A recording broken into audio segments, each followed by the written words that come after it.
I'm going to properly say good morning to BJ, Neko, and Raxor. Or, uh,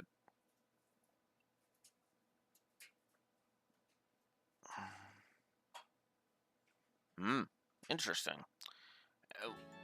Raxor apparently already has the Sky One remake. Meanwhile, Neko and I are just waiting on our copies. And in the meantime, we're going to continue the original version with the original Sky One because we are almost done it. We're pretty damn close. We've basically just got like two side quests, some arena fights, and then the final dungeon left. So, yeah.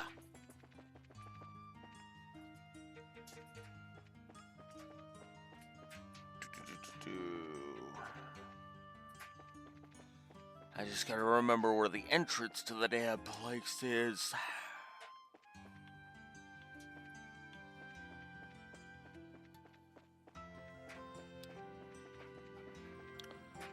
Pretty sure it's in West Block.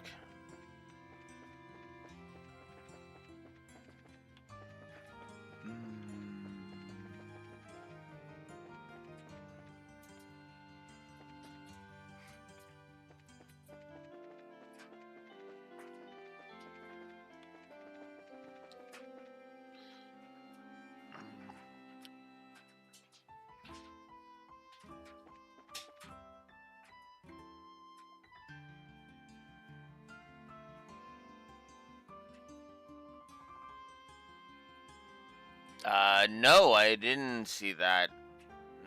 With no indication that it was being delayed.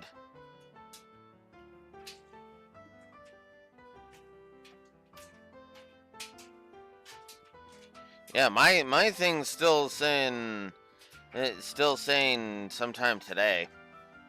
Hey, so I'm guessing that it's delayed in some regions, then. That's my guess.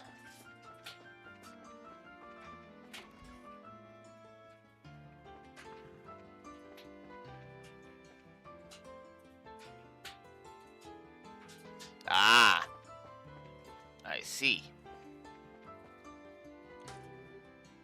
Oh, there we go. Derp.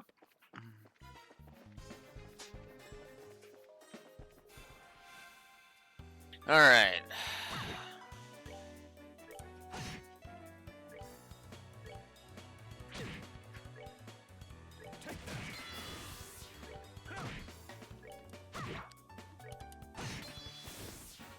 Let's move out. There we go.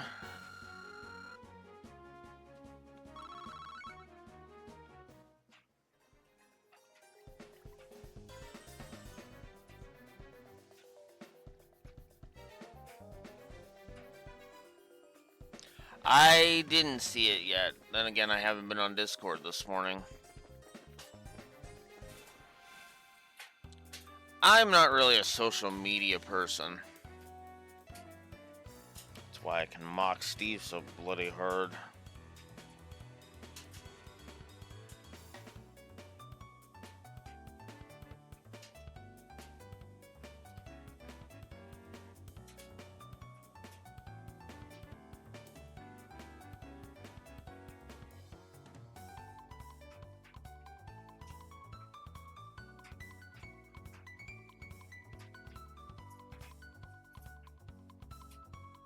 Oof.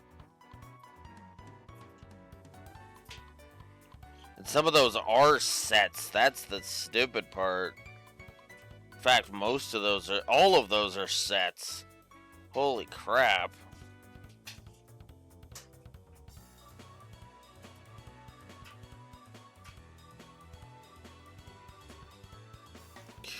God. What's the total there? Fucking $62 and oh boy. I smell a double negative to the remake right off the bat.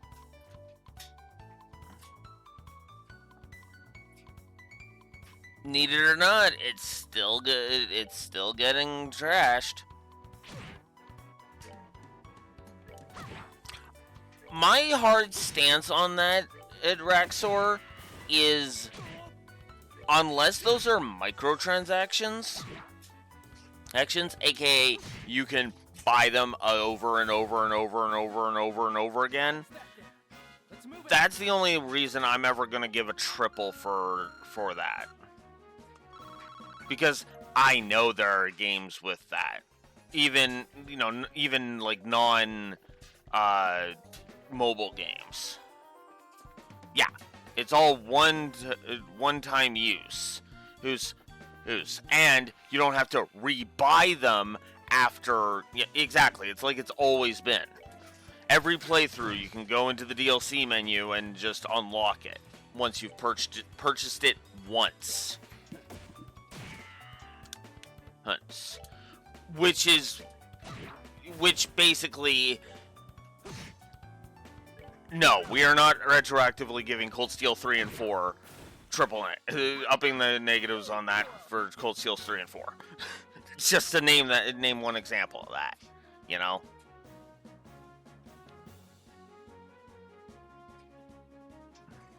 Yeah, exactly. At most, I might get some of the costumes just to see them, but otherwise, yeah, no.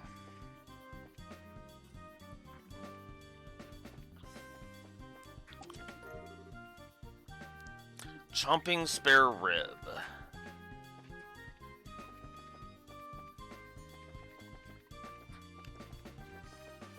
But yeah, I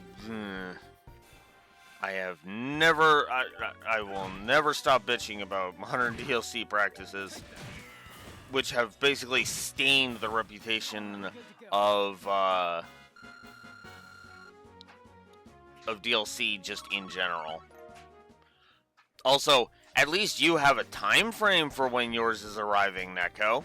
I don't.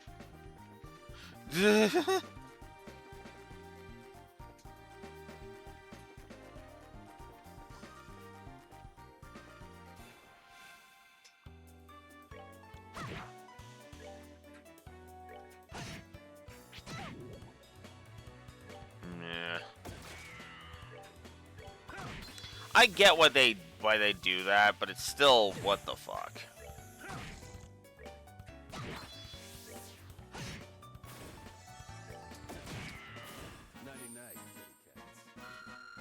Nice! Level up for both Estelle and Joshua.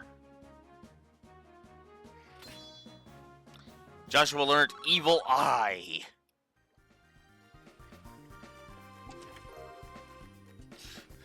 I knew you were evil, Joshua!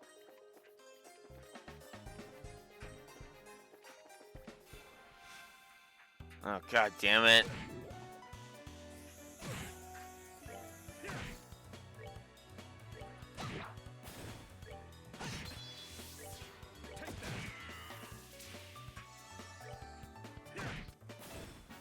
They messed with the wrong guy.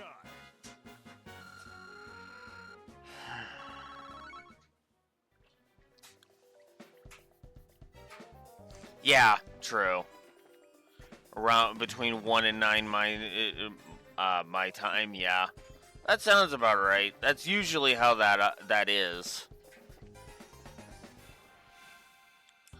Which is funny because with some Amazon packages I've had, it's been like arriving before 10 p.m. today.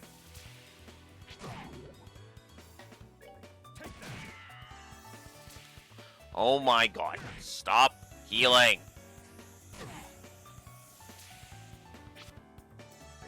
Stop raising defenses. Even though this game's stat boosting is not as obnoxious. Really?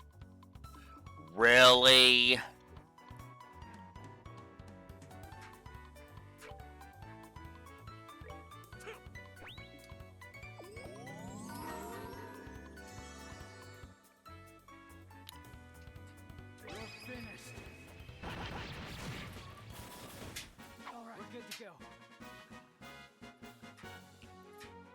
Yeah.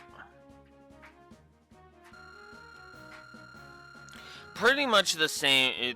The same here, Raxor. It's whenever I'm in the rotation on the delivery. Oh my god! Will you fuck off?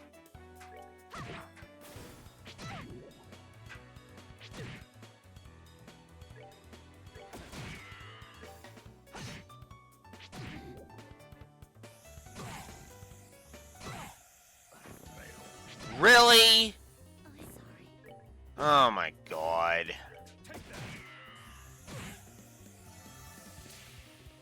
Okay, you know what? You know what? No. Fuck it. Kill us. Let's go.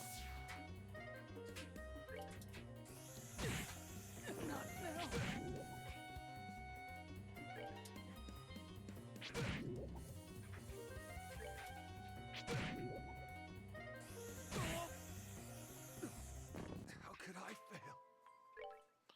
Okay, let's try this again.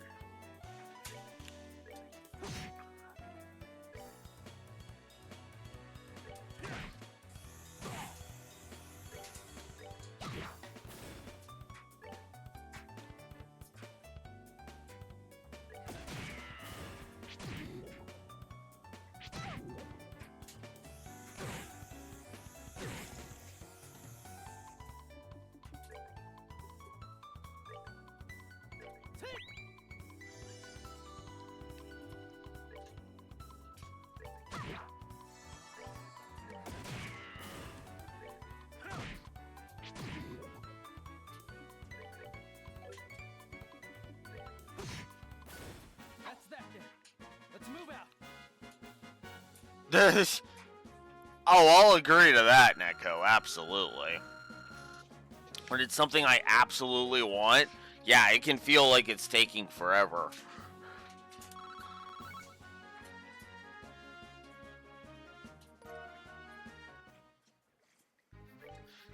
Like inside, you know, it's the exact same as it's always been, but just there's a part of you that's just like, God damn it, can it just get here already?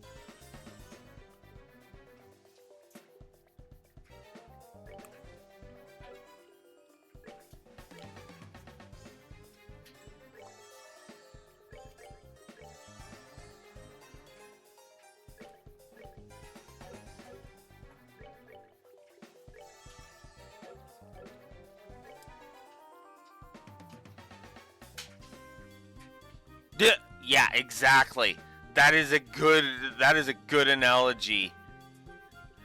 Analogy, Raxor.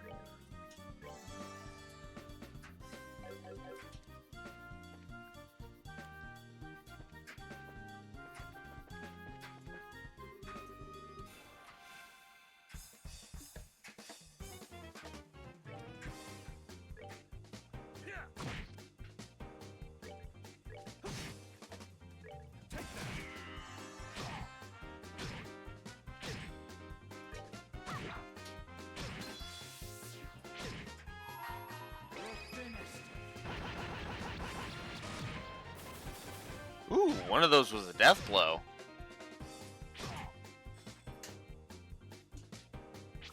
Okay, fuck this. Let me show you the true essence of beauty.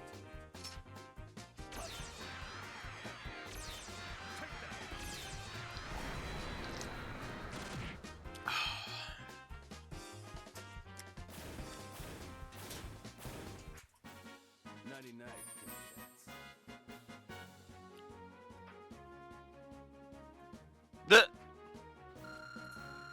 That is actually kind of funny.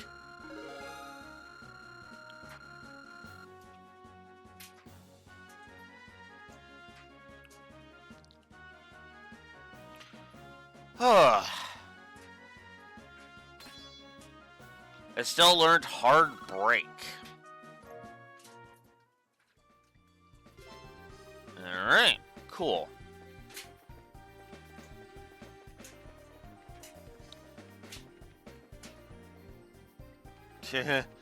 I had a cat annoying the piss out of me earlier.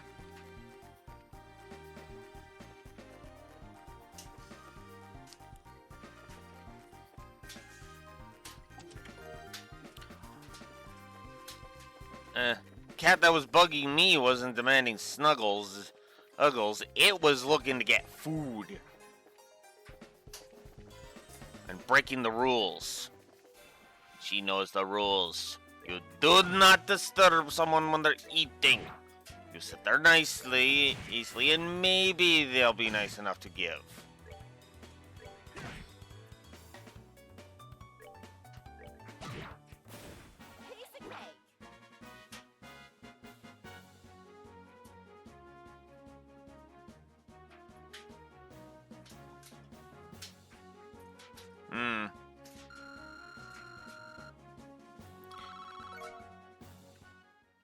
I'm probably not gonna ding name changes, honestly. I'm probably just gonna cock my eyebrow at that.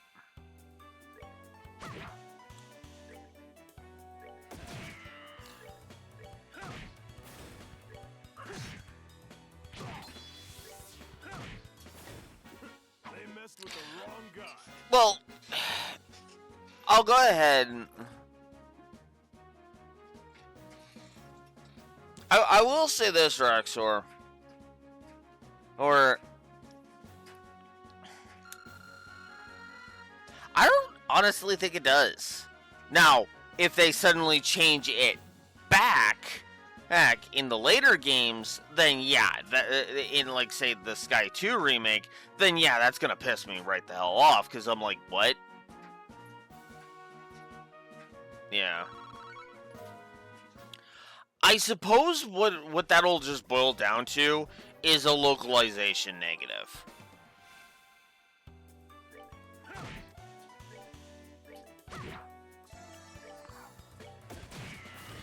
Because honestly, it's like at that point it's just like, eh. We could even give it a gameplay localization negative. Because that sounds like it would be.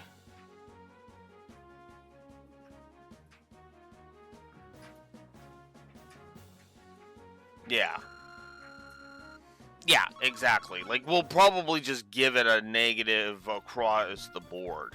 I do agree. The Orbital Golems thing is like... What?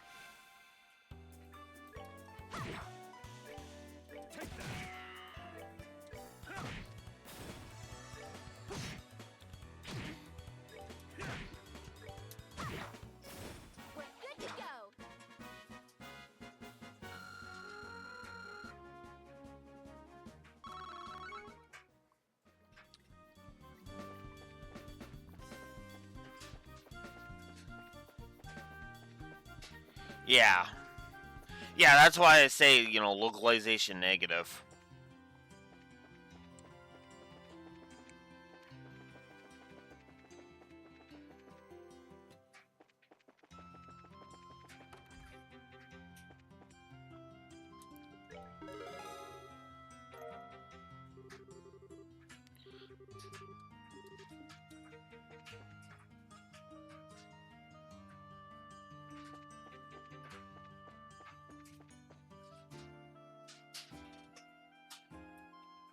Yeah.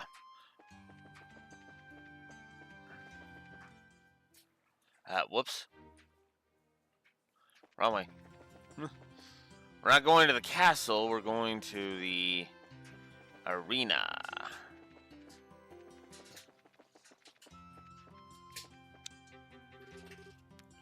Jin, it's time for round 2. When you're ready, please proceed to the entrance gate. Oh. Master Jin, welcome to the Grand Arena. Please note that tournament participants are asked to remain within the arena's walls until the end of the day's matches. Have you made all the necessary preparations for a day of hot action? Yeah. Excellent, excellent. Your waiting room is the blue team room, just inside the hall on the right. Fight well.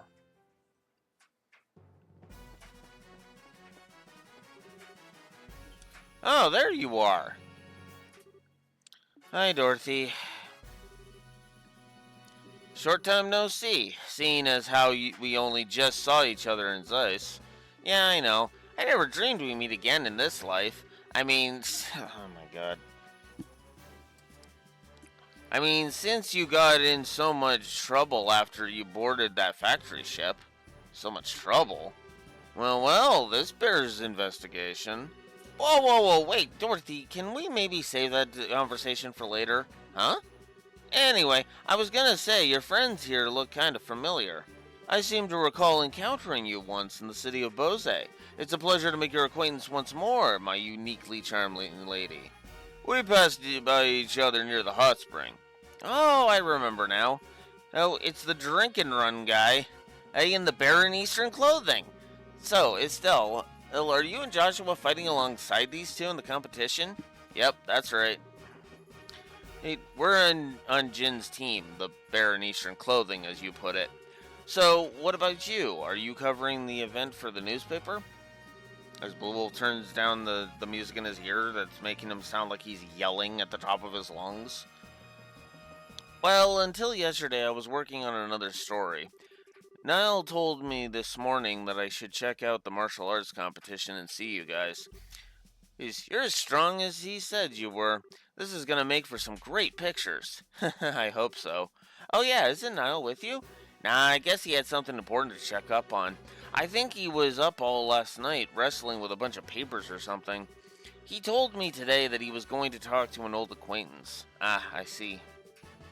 Oh, and he wanted me to pass along a message to you. He wants you to come by the editorial department this evening.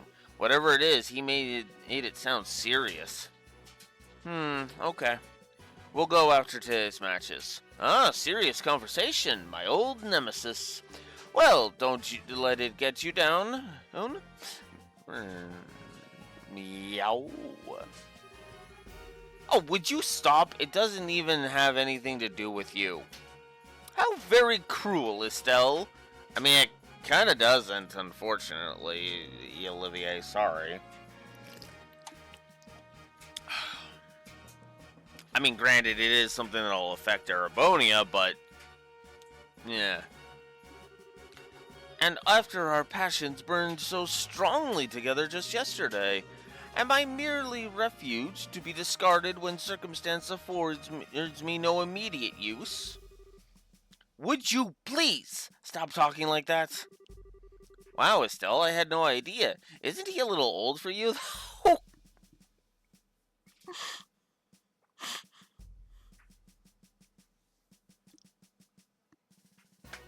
No. No, I'm just gonna go ahead and say it. I like Olivier, but I do not think she and this... I don't think he and Estelle would make a good couple. I don't. He's talking about the tournament, but you're better off just ignoring everything he says either way. I'm gonna go ahead and find a good seat, so I can get the best shots. I'll be rooting for you guys. Good luck! She's quite the unique sort of girl, isn't she? Between her and Olivier, I just get so drained. That just means we're relieving your stress before the match. She is a pretty skilled photographer, at least. Most of the photographs that have been published in the Liberal News lately were taken by her. Impressive. In that case, we'll have to make sure that our fight is one worth pictures of. Excuse me. Yeah, no kidding. I don't know who we're facing, but we need to get psyched.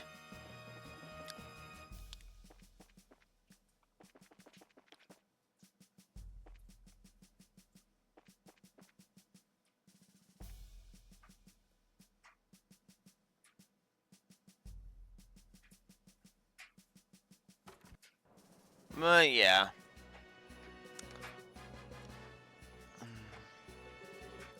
Ugh, they're late. The match is due to start soon, so where's the other team?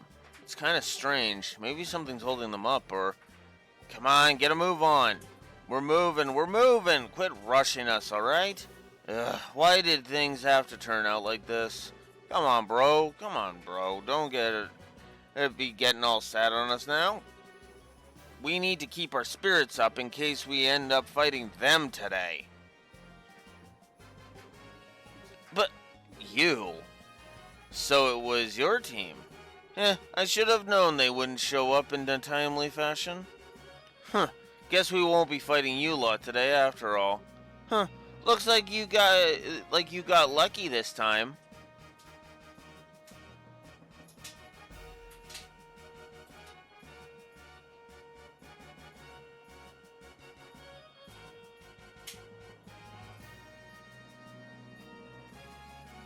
You know, part of me is actually tempted to give Josette a negative in this one. Every fucking scene with her, it just annoys me. You actually think you think I can justify it, Rexor?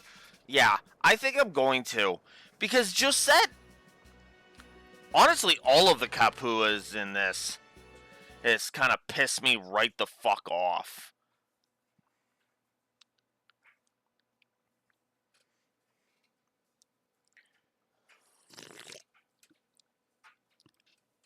Yeah, in either this or Sky 2, there's no redemption for any of them. Hell, there's even literally one where it's like, okay, we're starting to redeem, and then we're going to turn what should be a tender moment into shitty comedy. We'll be talking about that in Sky 2 when we get there, because it's not going to be until the Liber arc, but fuck.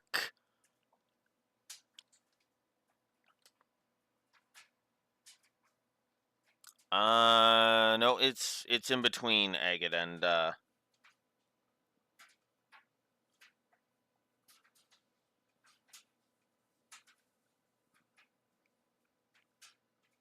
yeah.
I am a lot harsher on this story than I was last time. Good lord.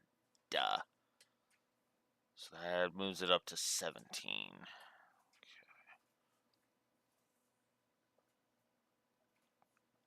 I need to scroll up. Nope, not that far.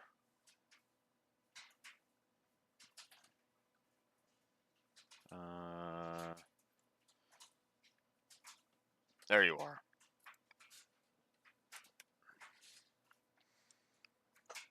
You know, it's funny. As I was typing out the negative for the Kapuas, because I do think it's all of the Kapuas in general, I felt my headache growing. Because I really do fucking hate the Kapuas.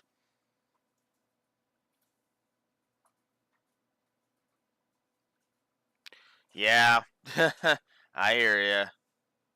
Hear ya on that one, in Reverie. Oof. But anyways, I hate the Kapuas, and even in this game, they piss me off. They are a headache, and to be blunt with you, the fact that getting defeated by the party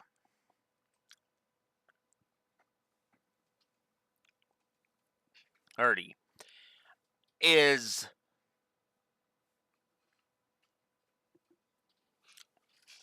irritating to me.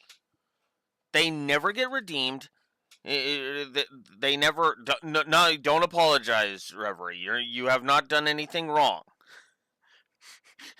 Complaining about a delay in receiving your game does not break my chat rules. It never does.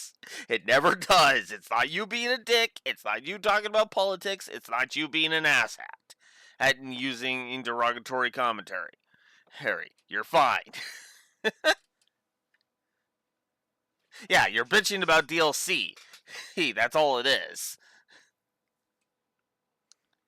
It is. You're fine, Reverie. You're fine. Anyways, let's see. Where was I? Right. I hate the Kapuas. I hate the Kapuas so bloody much, even in this game, because the fact of the matter is that there is nothing in this game that even remotely shows any growth. Yeah. I can understand somebody complaining about DLC though. Oh, Reverie was looking forward to the DLC. It got delayed. I can understand the frustration. Anyways, but yeah, I hate the Kapuas because the Kapuas are the worst aspect of this story, bar none. Other than Agate. Right? Agate is the most consistently bad thing about the story, but the Kapuas, I don't understand how the Kapuas get redeemed at the end of this thing. Their arrogance remains throughout. I mean, for God's sakes, Josette's line here that's currently on screen is a prime example of this. Looks like you got lucky this time. Yes, the three of them that that you fought and got your asses kicked are there. And I'm sorry, you could argue, oh, they had Shara last time. What the fuck is Jin right there? Here, chopped liver? Jin KO'd 4 people by himself. Oof. Like, ugh.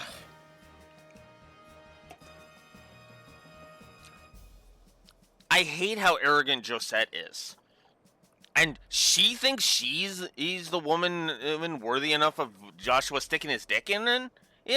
Fuck no.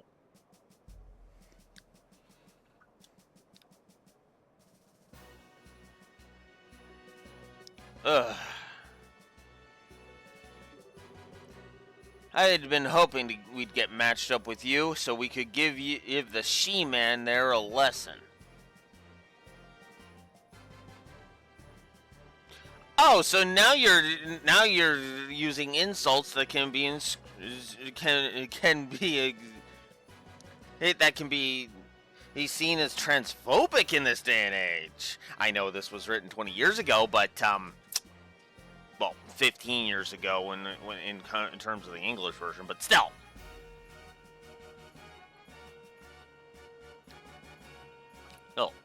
Oh, I agree with Estelle here. You did not just use a transphobic bullshit to insult me. Hey, no idle chatter. Or did you forget that it's only by His Grace's generosity that you're even in this competition? Come now, soldier, you don't need to worry about this. Have we not been well behaved so far? And I just hope you decide to keep that up until you go back to jail. Hell, don't even talk to them. You don't make any trouble, and we won't make trouble for you.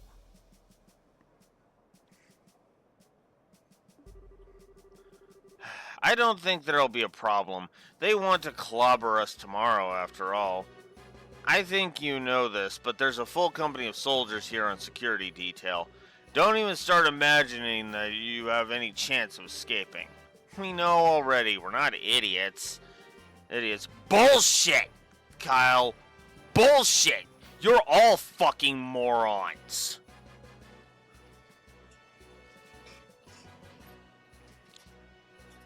Thanks.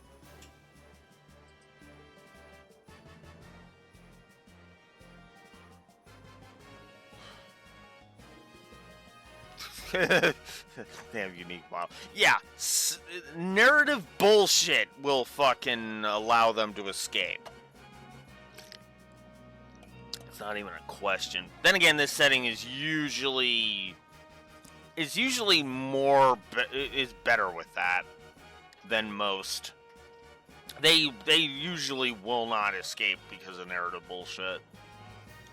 Usually if somebody does escape with narrative bullshit, it's because they have... It's basically playing the frickin' Hellsing Ultimate Abridged clip again.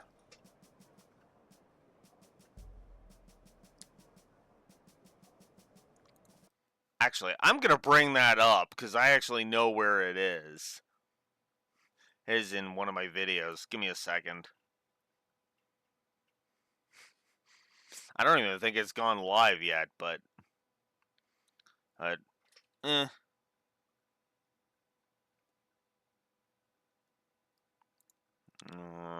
did it? No, it did. Okay, never mind.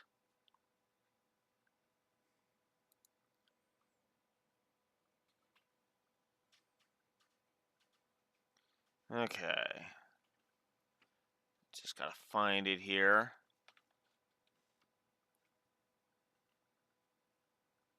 Here we go. Give me a second. Hang on. Sorry. There we go.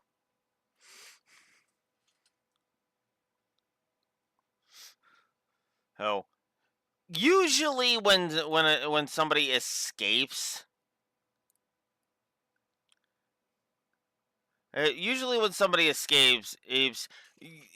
person in the narrative can usually claim, But your powers are bullshit.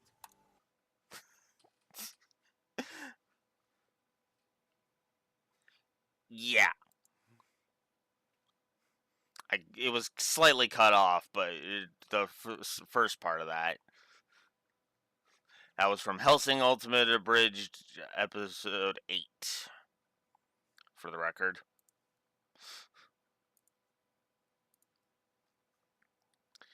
But yeah, I don't even know if that was heard, but there you go. Anyways. You guys are a real eyesore, so why don't you just go already? Just that you do know that they are willing to throw you back in jail immediately, right?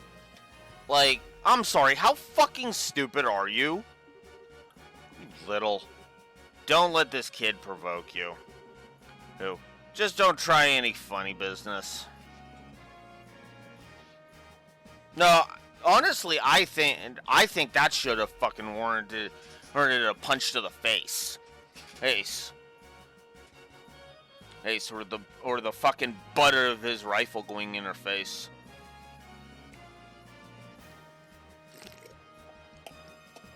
Because fucking seriously.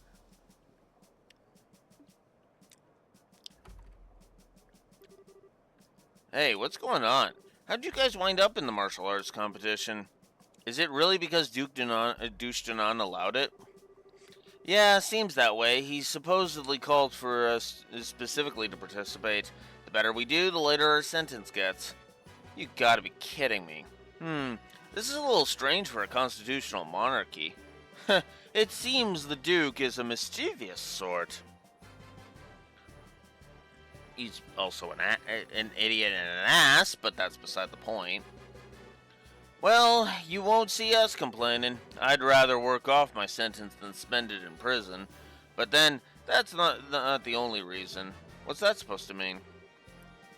Ah, shut it. It ain't any of your business anyhow.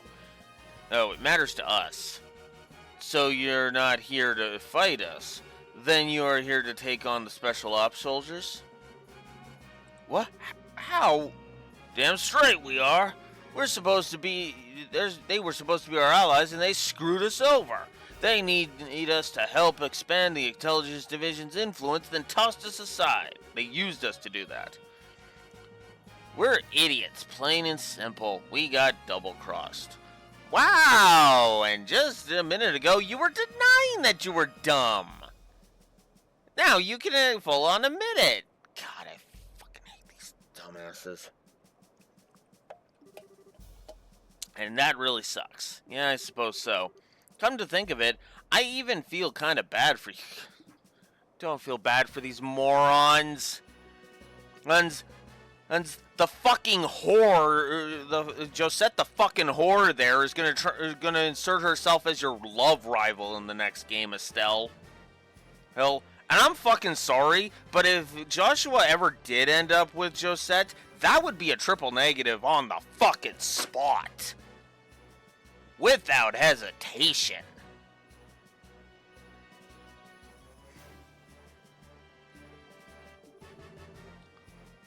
Listen, we don't want your damn pity. You owe us, and don't you forget it. No, Josette, they owe you fuck all. In fact, if anything, they owe you a fucking quarterstaff to the face. Ace. Ace.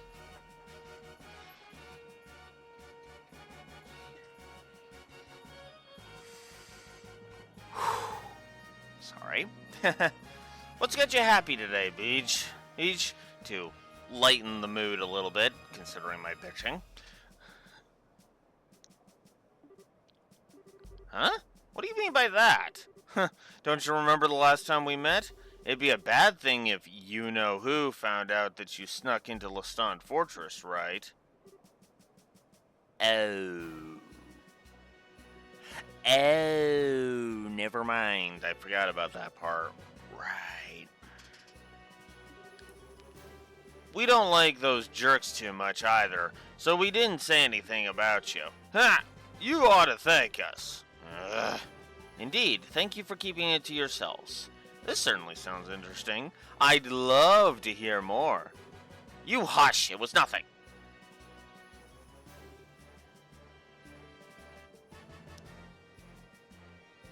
Oh, that's good. That's good, Beach. Whoops. I hate to interrupt, but I think we're starting shortly. We apologize to everyone for the long wait. Now open the second day of the martial arts competition. Let's start by announcing the fight card for the 5th match. Southside Blue Team from the Calvert Republic, captained by the martial arts master Jin. Northside Red Team from the Bracer Guild, Grand Seal Branch, Kurt's team. Here we go. We're going to actually be fighting against Karna's crew.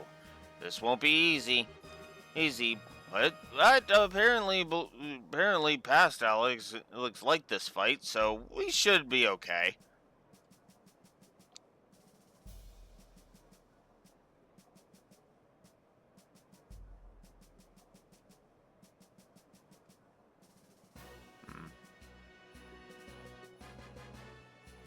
Oh, God. Okay, if it's their Daybreak form, then I'd be a little more comfortable with that, but God, if it's her Sky Trilogy, if it's her Sky Trilogy appearance, ew. Just all of the ew.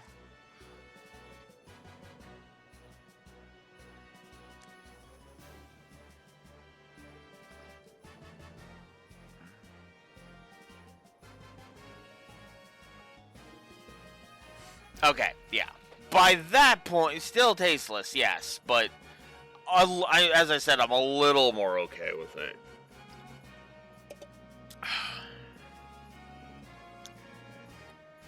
Hmm.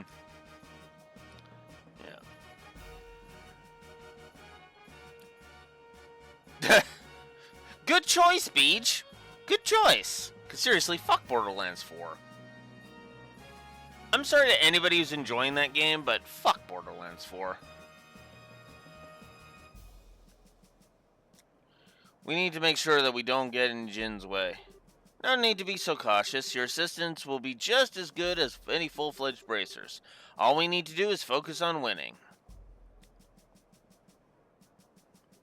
Well, I don't know about the story, but at the same time, it's like with how much the Borderlands franchise has been just getting burnt to the ground. Ugh.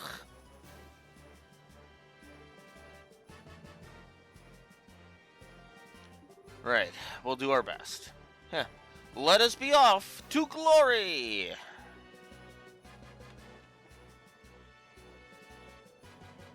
Alright, let's do this. Hey guys, so you made it. Hiya, rookies. Hi to you, you too. And hi, you two. We gave as good as we got. Jin the Immovable. I always wanted to go up against you at least once. What do you say we see if my sword can match up to your skill? Ha, fine by me. But just to warn you, I'm not big on pulling my punches. I was hoping to fight in the final round. I guess we'll see who fate favors today. On one hand, you have an advanced group of veteran bracers, and on the other, a talented group of novice bracers and one genius performing musician. I imagine even Adios herself might have difficulty at guessing the outcome.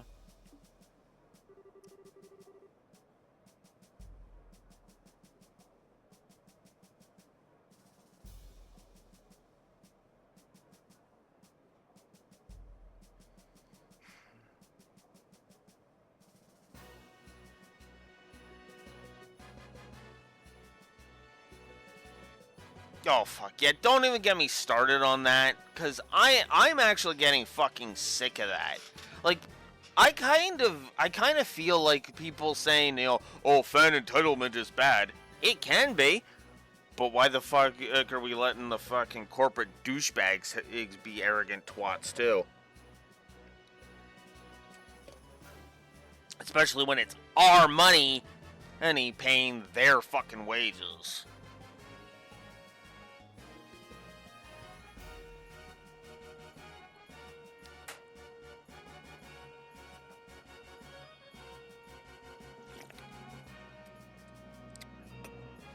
No, it's not new or anything, new or shocking, Raxor, but it should be called out.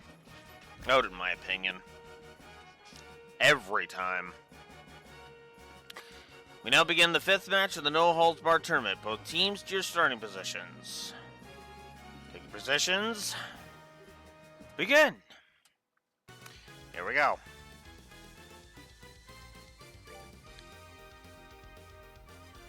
Oof. Sorry, Annalise. First damage is yours.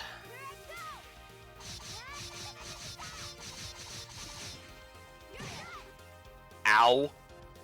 That actually hurt?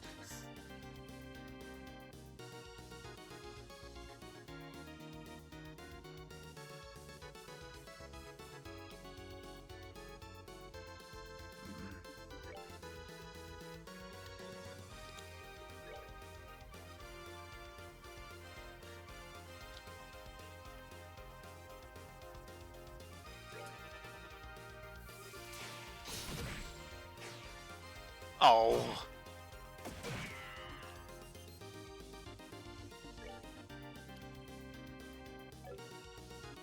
Okay,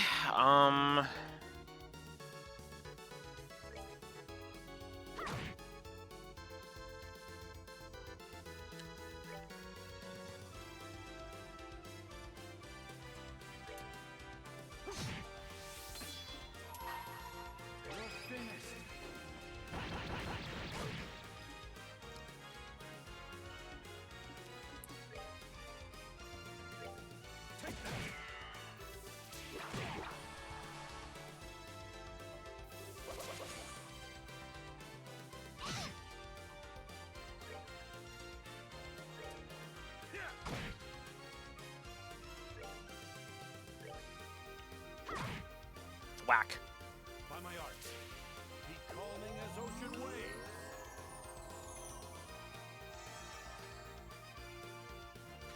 Well, screw that then. Oh, whoops! That who I was going to do that with.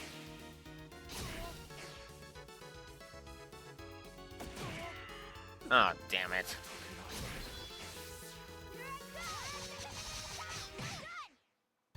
By my art, be calming as ocean waves. God damn it.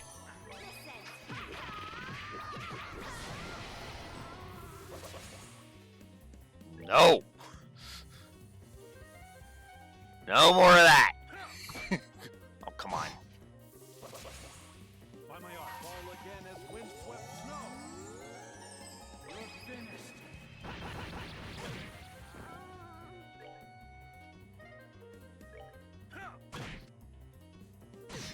Not now. By my art, fall again as windswept snow.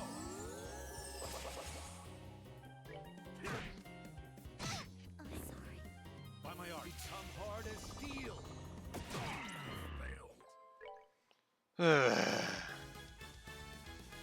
Okay.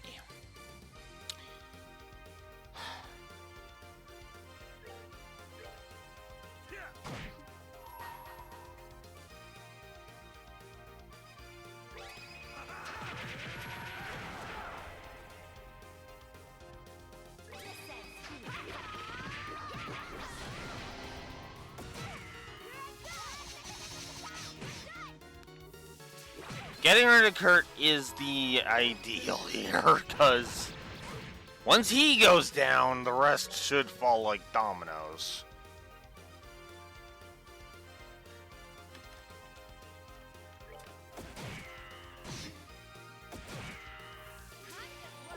I did...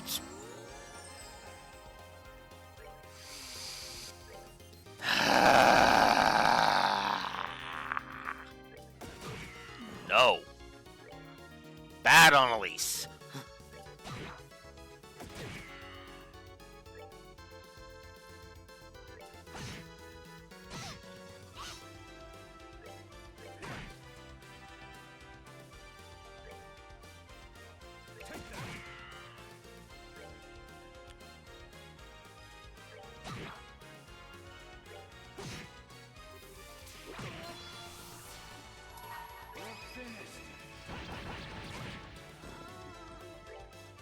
Hey, I actually stopped her art. Nice.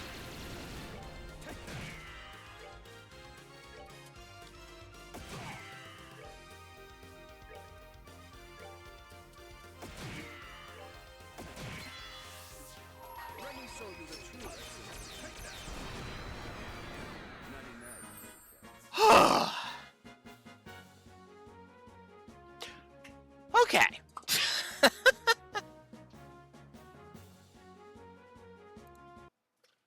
Let's see here. Let me read the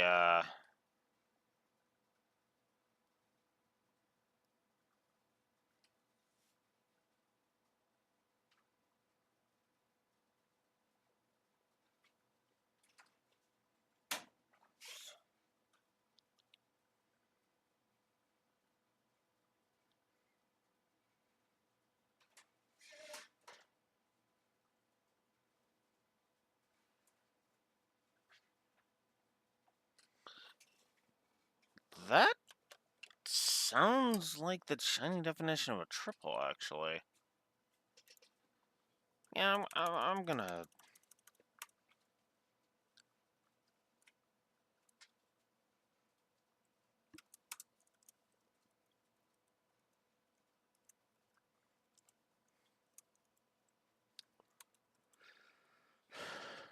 I'm actually gonna up that fight to 3. That's a good fight. That is a good fight.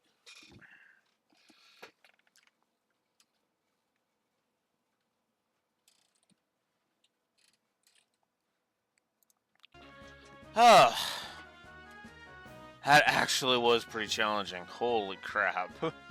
But it didn't feel cheap. It didn't feel and mostly because and I was like, I can, Kurt's, because here's the funny thing. Annalise has a revive for a single character. Kurt's the one that has the party revive, and neither of them are full revives. You notice that?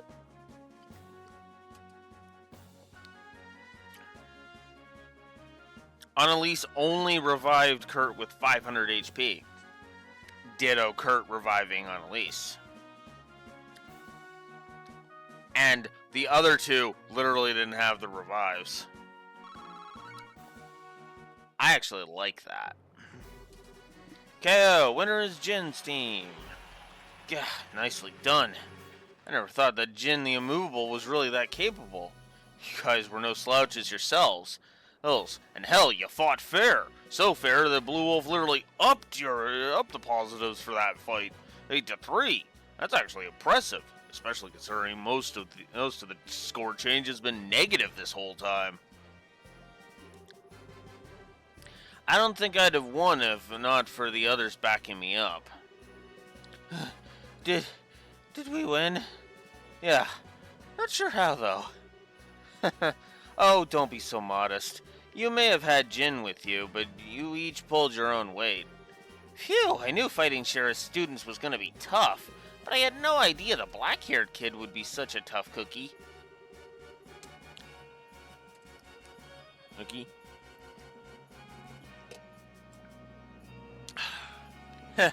And I was thinking that this girl was going to put me to sleep. Perhaps later we can discuss each other's strengths over a glass of wine. Oh, give it a rest.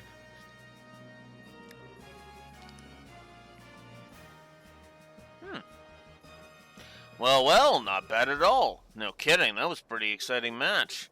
I suppose it wasn't too bad. Oh, for fuck's sakes, Josette. This is where Estelle just grabs her by the back of the head and slams her to the ground as hard as she can.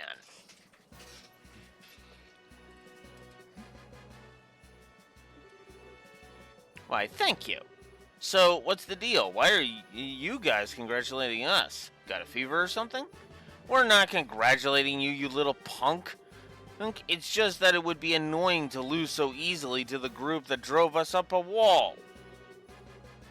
You've got a snappy comeback for everything, don't you? I mean, fucking seriously. Seriously. Hey, Bimbo McBitcherton. Bitcherton. And grow the fuck up so that Blue Wolf can shut the fuck up.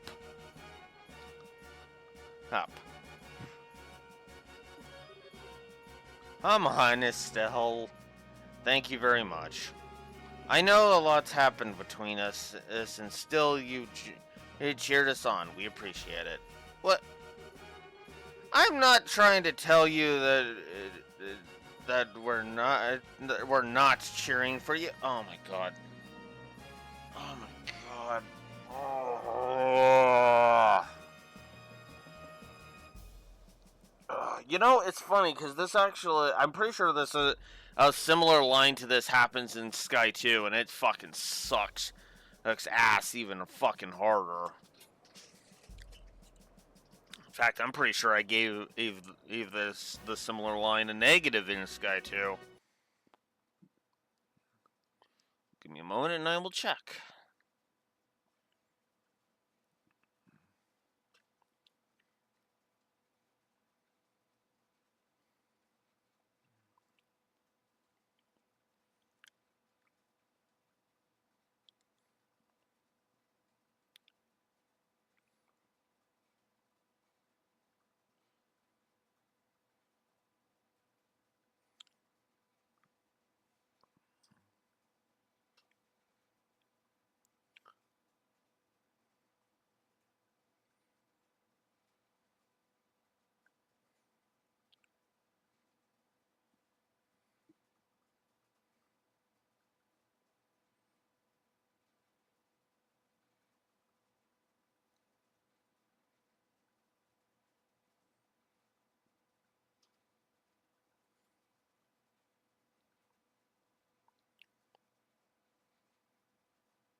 Yeah. Okay. No. I'm pretty sure I gave it a scene. Yeah. What's funny is that for some people, soon, pulling the tsundere thing is an instant turn on for me.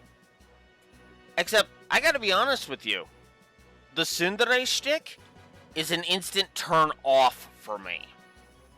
Fucking instantaneously, just an you're acting like a bitch to me. All right, hey, have a nice life. Go fuck yourself. Elf, do me a favor and jump off a cliff. Bye.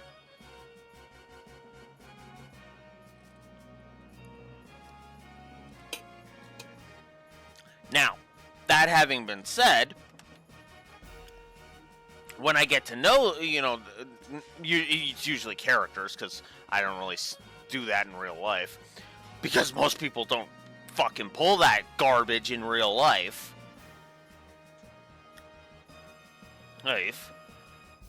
When I encounter a character and then I start to learn about them, yeah, that can kind of slowly fade over time.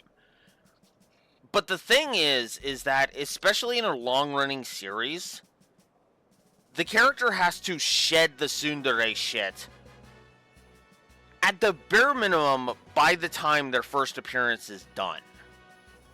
And actually what's funny is in Trails, I can name several characters that are exactly like that.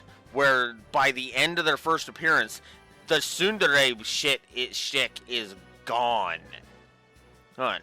In fact, my two favorite examples of that even though it's not romantic, and the second one is not romantic in any sense of the word, is actually Elisa and Yuna. Ironically, the two characters that get into a perverted situation, as we were talking about in an earlier session.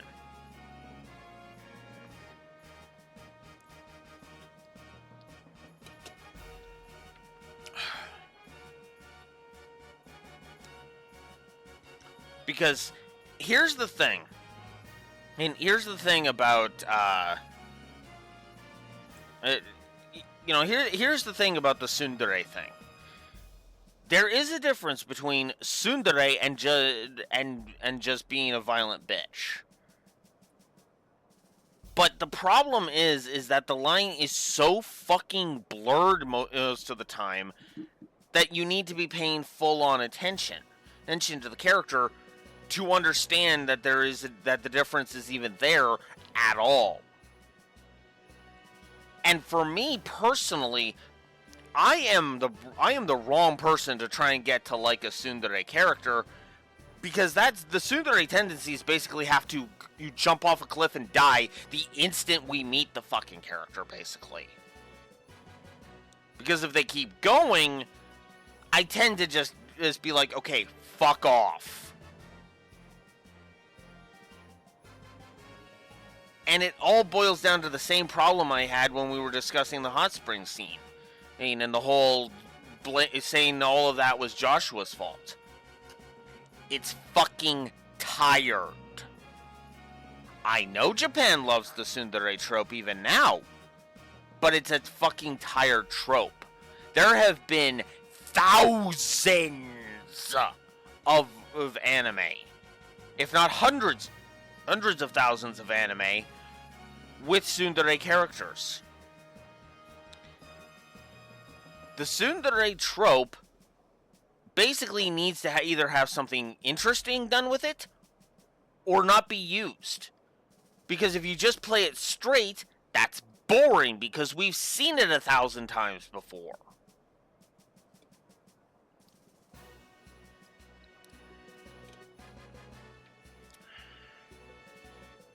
Hell, I could even see somebody trying to argue that Estelle is a bit of a, has a bit of a tsundere tendency.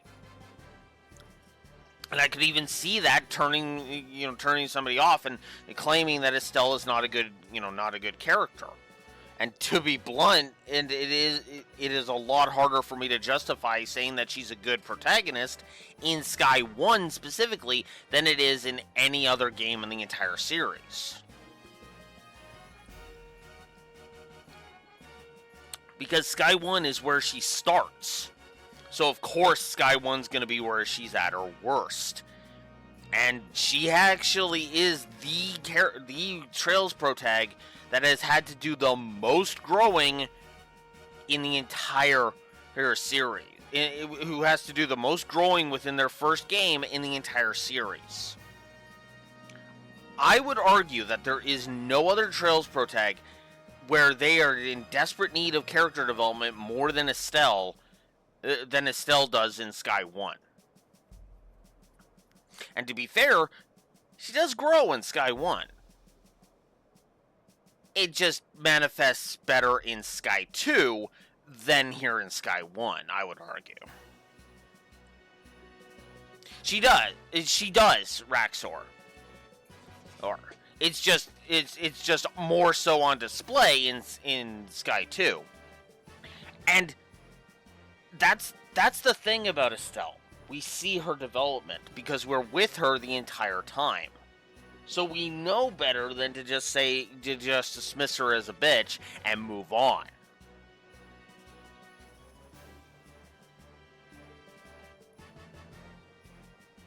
And one of the neat ways they do that is they effectively play Estelle as somebody who has to learn to rein in her emotions. I actually appreciate that, if I'm honest. Because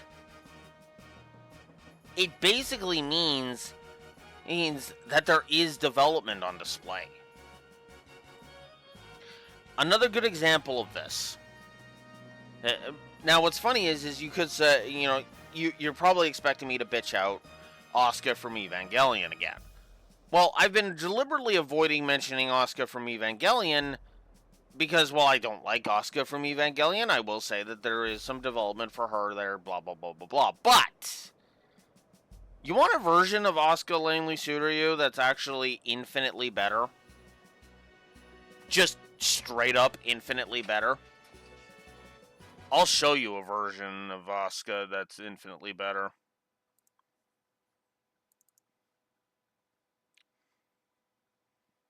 I'll just make sure I can find the proper thingy.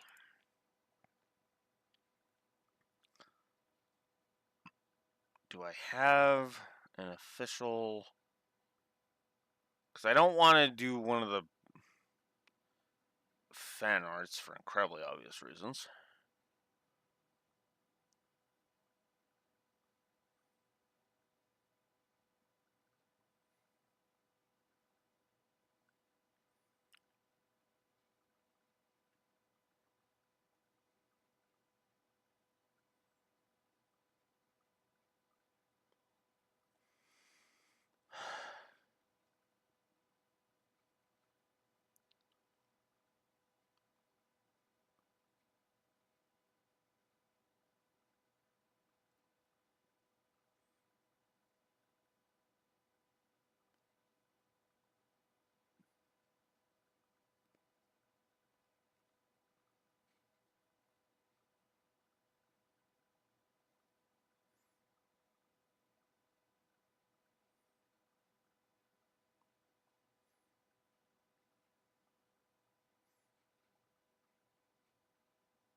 Hang on.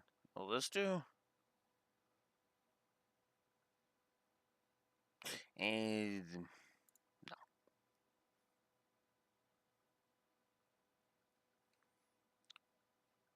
Okay, no, I don't have a good picture. Never mind.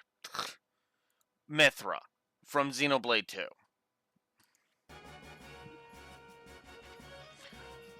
You want an example of a tsundere that I actually think is done well? Mithra. Because even right from her first scene, That's usually a good way to get me to actually be on board with a tsundere, by the way.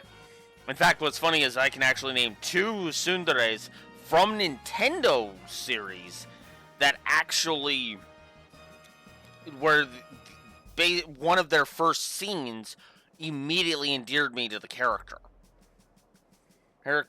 and kind of made me sidestep my whole hatred of the tsundere trope. Mithra, as I stated, from Xenoblade 2, who literally lays into Rex because she didn't want to wake up, and the forcing her to was kind of the problem. And Severa from Fire Emblem Awakening, because one of the first things that she does is lay it out for this one dude that it's like, no, you're being stupid, think about your unborn child.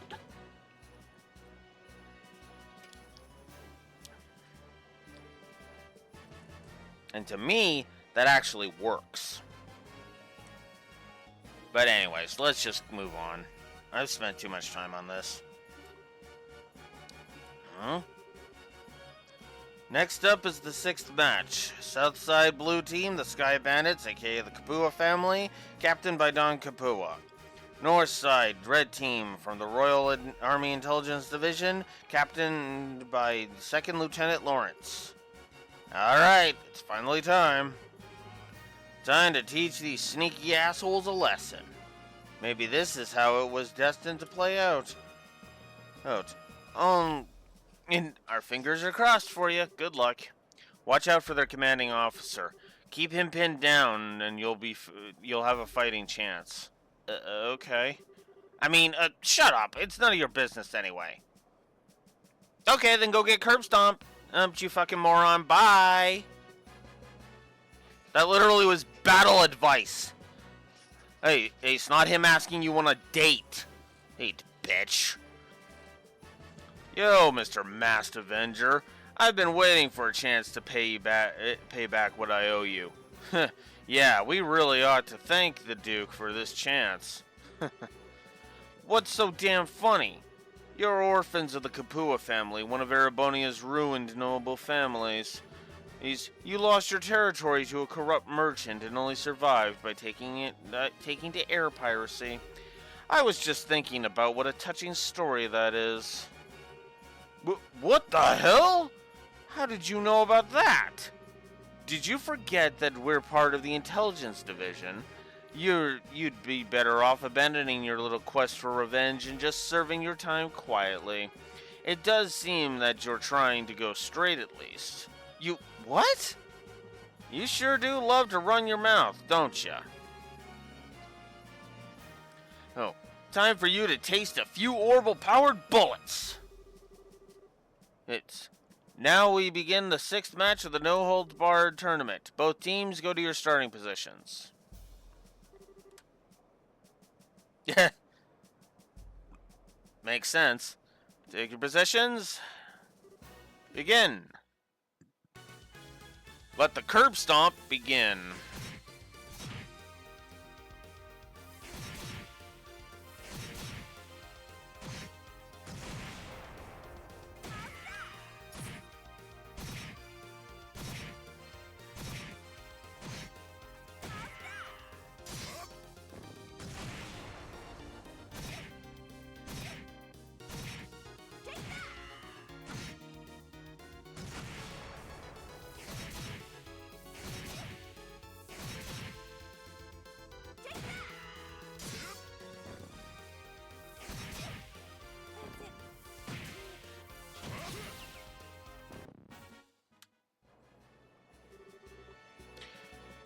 Winner is Lawrence's team.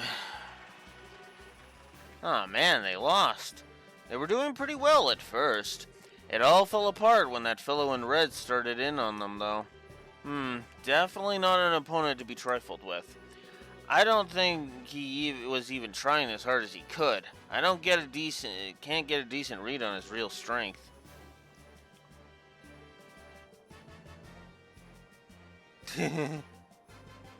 Please tell me you're joking. No, I think it's the truth. That last technique just didn't feel like it was even all that focused. He's still got plenty we haven't seen yet. That's just crazy.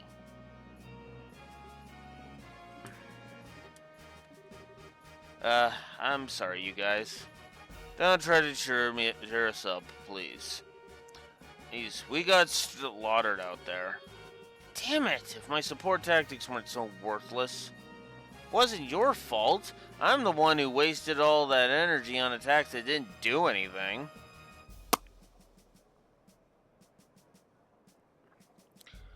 Okay.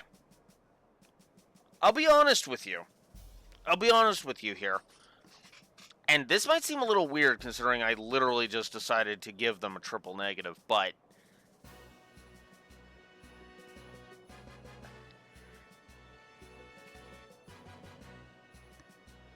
the real reason you three lost was because you were up against frickin' Louve. Like, I know the idea is that he isn't trying his hardest because he can go a lot harder than this. Hell, we'll get a taste of that a little bit later. But yeah.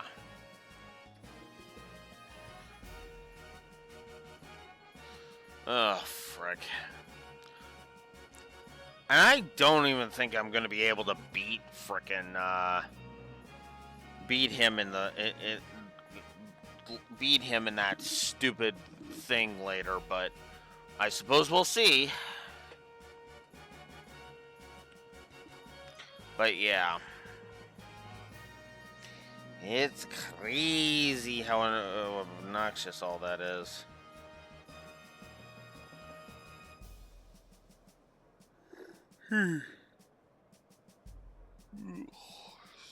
Excuse me. Suck.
There we go.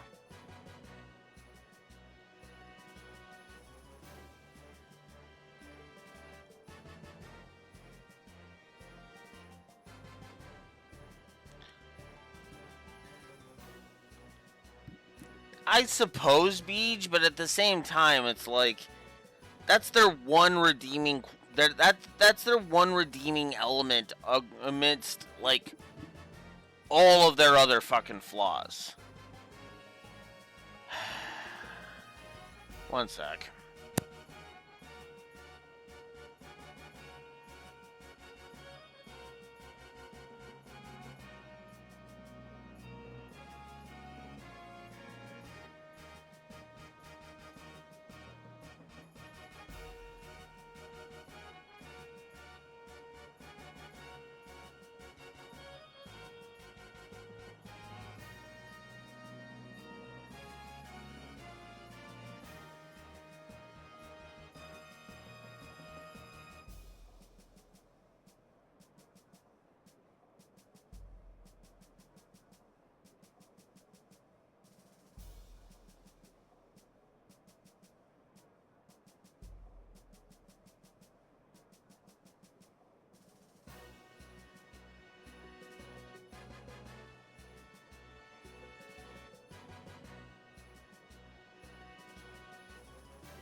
Sorry about that.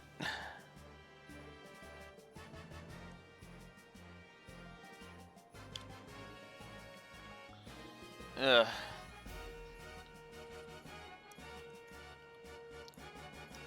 The problem with them beach is that it's not enough. The narrative's gonna move up their importance, and it'll all be just too soon, in my opinion. Anyways. Well, hey, sometimes it comes down to more than just who's stronger. We're gonna get him back for you when we fight him tomorrow. What? Heh, you make it sound so simple. I'm not fond of promising what I'm not sure I can deliver. A battle has to be won in the mind before it can be won in the flesh. What a fine saying! 'Tis as if you and Estelle speak with the same mind, but you, sir, with a more golden tongue. Huh, looks like you're finally done. Alright, no hanging about. Back to the docks with you. You gotta be kidding. We just got done fighting. Can't you give us a few minutes to rest? You know, for hardened criminals, you sure act like spoiled brats. We're gonna continue to be dicks, even though you're trying to be humbled. You're acting humbled. Fucking jackass. This is... Come on, now get moving. Ugh, I'm so worn out.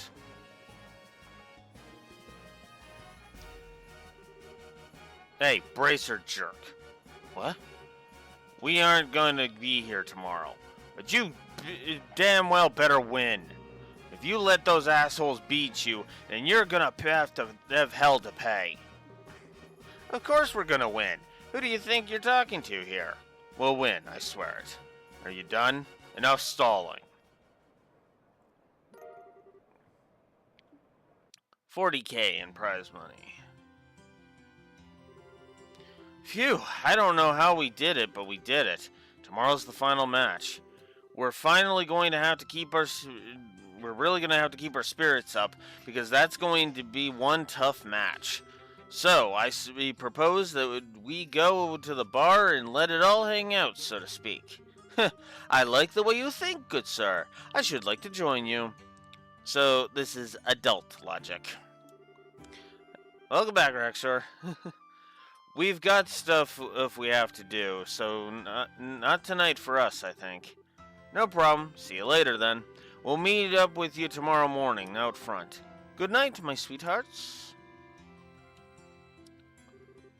Now, let's see. I'll bet Niall's waiting for us, so why don't we go to the Liberal News Service and see what he has to say. Yeah.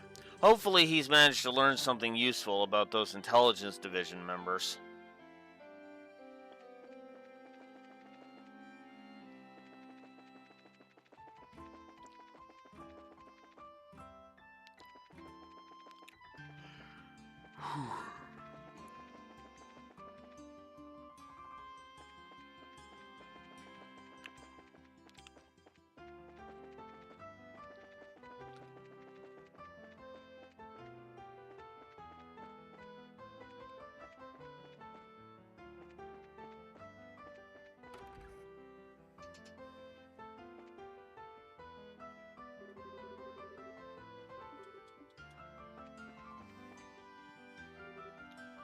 Hey, Niall.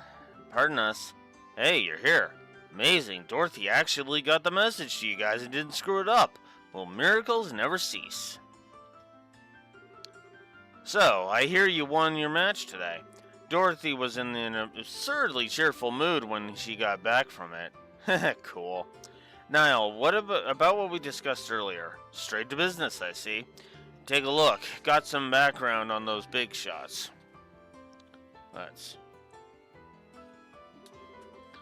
Is this from the Royal Army? Yeah, nothing super secret, but I was able to get some documents. Let's just say they're on loan from some of the army some of my army contacts. But keep that under your hat, yeah? Absolutely.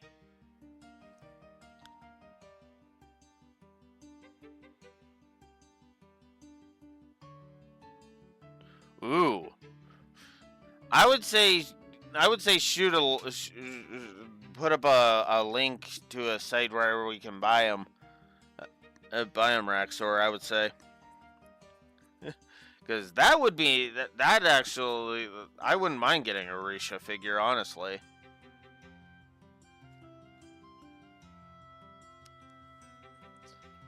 Ugh, depending on how much they are.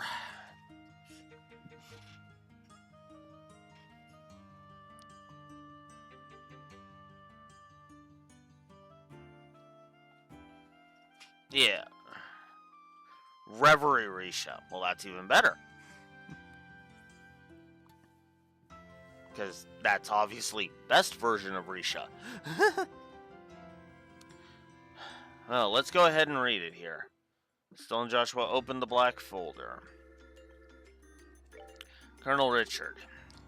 Colonel Alan Richard, born 1168 in the Rouen region of Liberal. Graduated head of his class from the military academy, later assigned to the mobile task force led by Cassius Bright. 1192, recognized for distinguished service under Cassius Bright in the 100 Days War. Appointed to staff of the military operations office after Colonel Bright's retirement. I would argue yes, speech.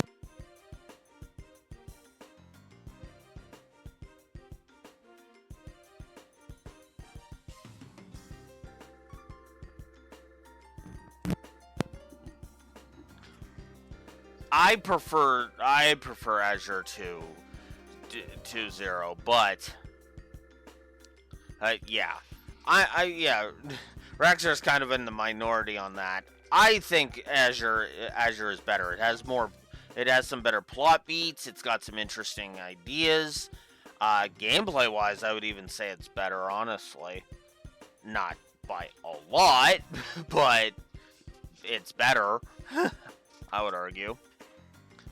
And it's actually got a lot of really cool moments, too.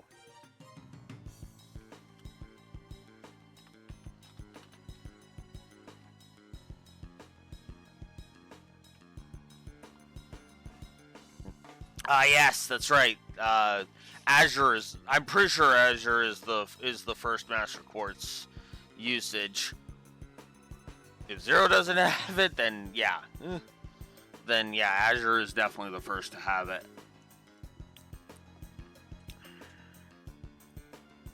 I call the Crossbelt games prototype a Cold Steel for a reason.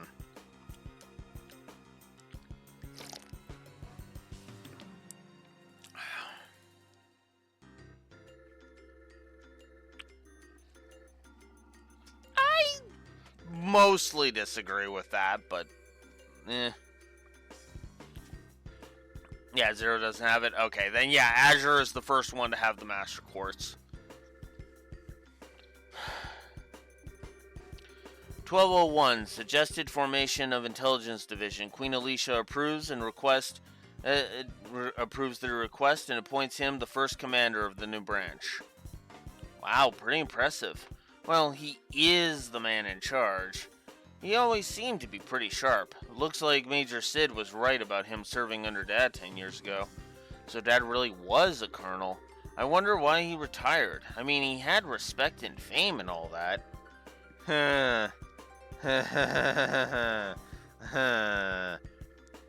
We've already talked about the reason he did. It's the same story you told us at the beginning of Chapter 1, Estelle. About the clock tower.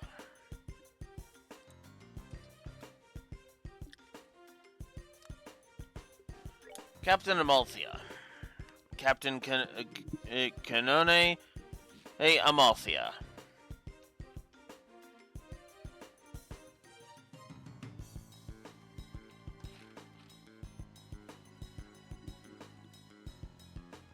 Joshua's not the reason he retired, Raxor. The reason Cassius retired from the military was because Estelle's mom died. He felt he failed, so he gave up the military life to become a bracer. He was a bracer when he first encountered Joshua.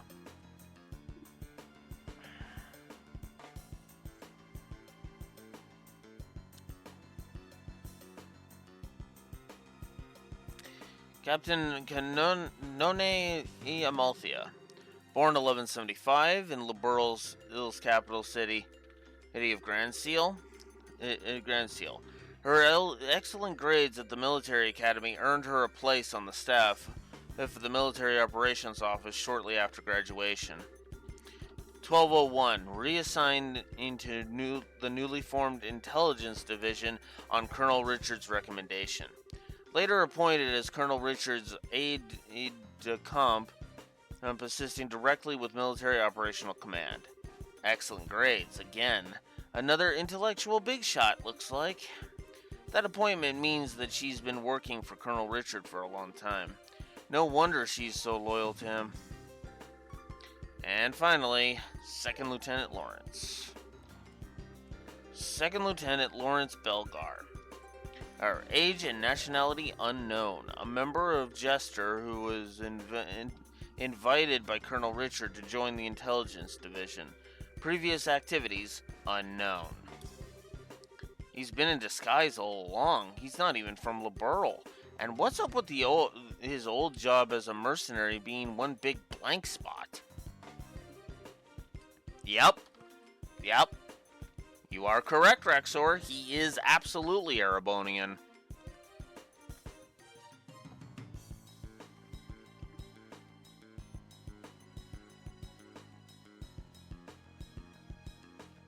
I am the wrong person to ask that, Beach, because I'm not familiar with Gears of War.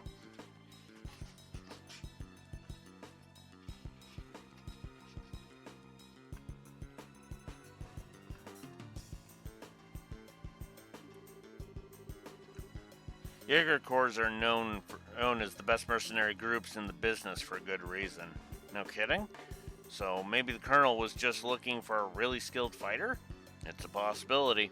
And I think I've heard of this Jester somewhere before. Except what's funny is he's not actually working with a Jester. He's working with a magician. But we'll get into him later.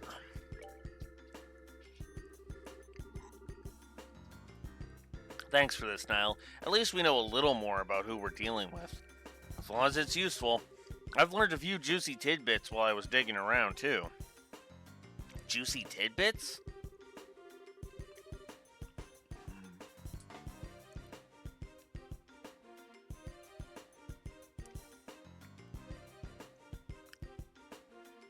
Oh, trust me when I say, hey, Lawrence, aka Louve, is actually really skilled when he goes all out. You'll actually see what I mean when I get to the fight with him in this game.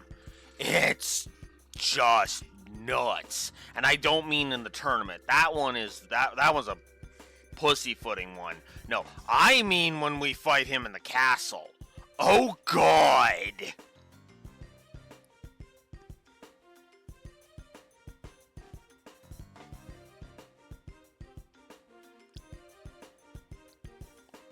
Yeah, I've never been a fan of the way his sword looks either. It's a deadly sword, or in actual like usage. But yeah, it looks stupid. I'm not gonna lie. I agree with that. For example, First Lieutenant Julia Schwartz of the Royal Guardsmen, currently wanted for questioning, was in the academy the same year as Captain Amalthea. Really now? No. They never gave off the impression that they got along all that well. Maybe because they were academy rivals. Canone he's got the brains and Julia's got the combat skills. Pretty big difference there. Here. Julia was also super.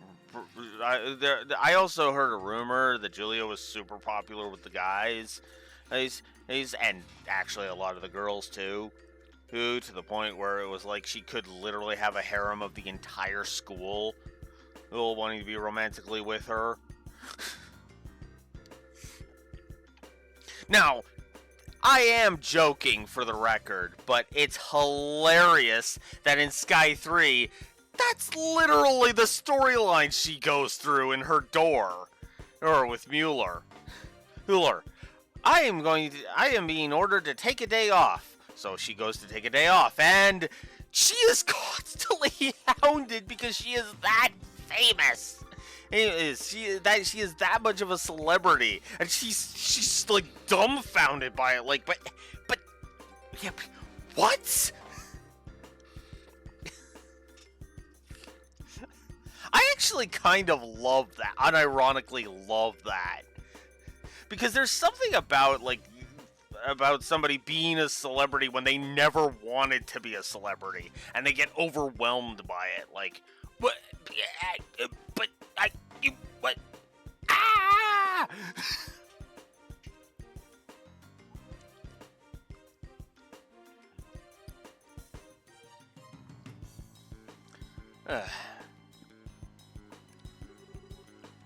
I see. I'd imagine so. Looks like Julia's always been the super serious knightly type, huh? Next up, and this has nothing to do with the military, mind you. You kids know about Princess Claudia, right?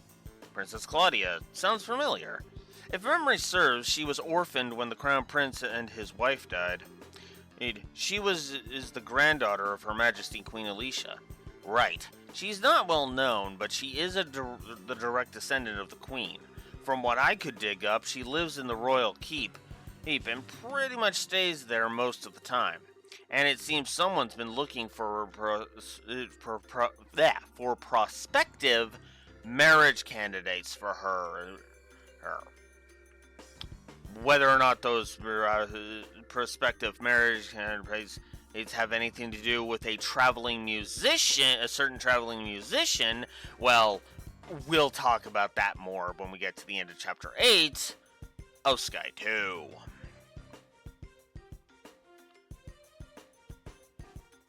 Nope. No, Lecter was... Well, that's who she would want to marry, Raxor. Or, yeah, that's who she would prefer to marry. If she had the choice, she would absolutely marry Lecter. Absolutely, no question. The one that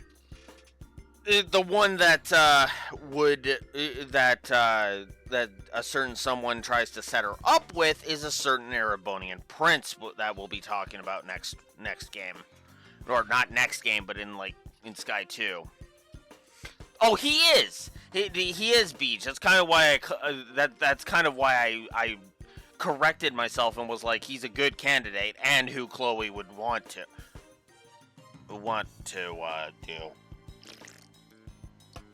God damn it.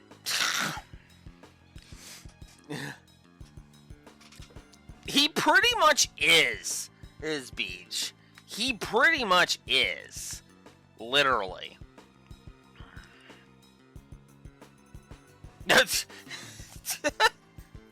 You know, honestly, I think Chloe would be down for that, too. I absolutely think Chloe would be down for that.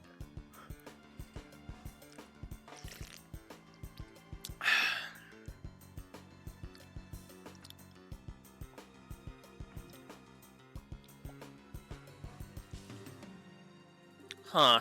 That's not super unusual for rich families, but still, just gross.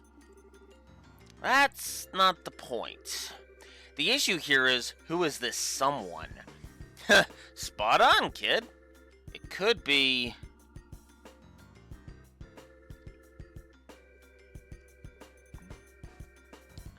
I mean, could be Colonel Richard. Hey, not bad, kid. It is Colonel Richard who's been scouring foreign countries for a suitable candidate, looks like. I knew it. But isn't that kind of weird? Why would he even be involved in setting up an arranged marriage? Pretty interesting, ain't it? And now there's something I want from you two. Huh? Deal's a deal, Estelle. Come on.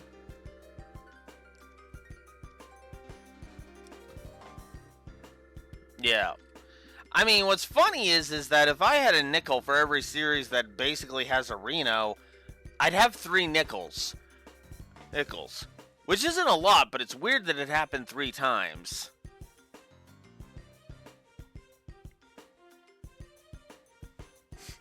And this is where I get asked, what's the third one?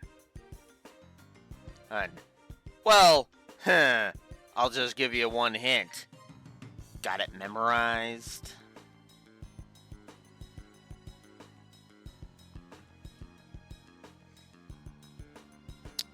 Anyways.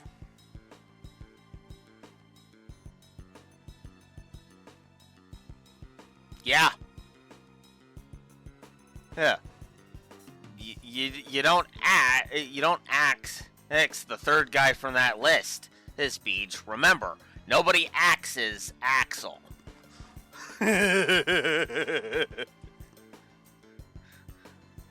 God, that is such a good line. I fucking love that line. that was literally the best. That was the best fourth wall break they could have done in Kingdom Hearts 3.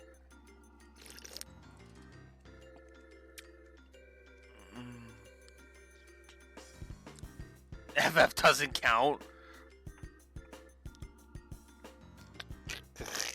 Anyways, moving on. You want us to win the tournament and get some information at the dinner party, right? Is that about the long and the short of it? Oh, okay. E, you're not shy about asking for stuff, are you? Hey, I got you information. This is called give and take, sweetheart. Okay. Estelle, I know you've got this whole, well, ego thing going here, but, like, Estelle, come on. It's not that big of a deal. Just pass along a little info to Niall after the dinner party. It's not that complicated of a thing.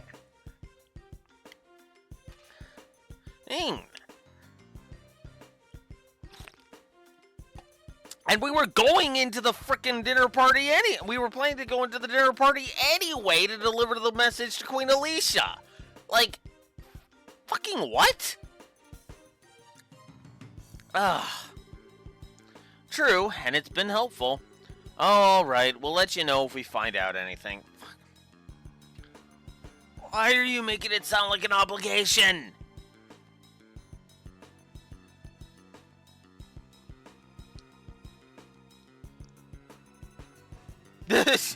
Shut down by Kia and Zero.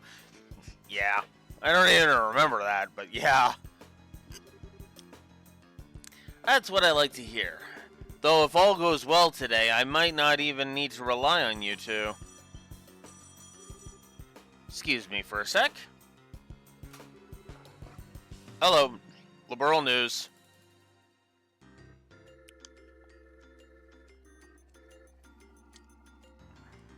That's a good. That actually is a good question for you, Beach. Beach, what do you think of Kia?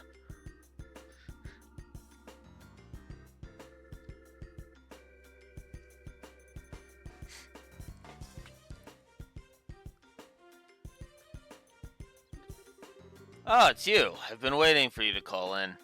What? Starting now? Okay, got it. I'll meet you here. I'll meet you there. What's up? Sorry to cut and run on you, but I've got to go meet someone. Sounds like you're in for a late night. The sun's going down as it is. Hey, I'm a night owl anyways.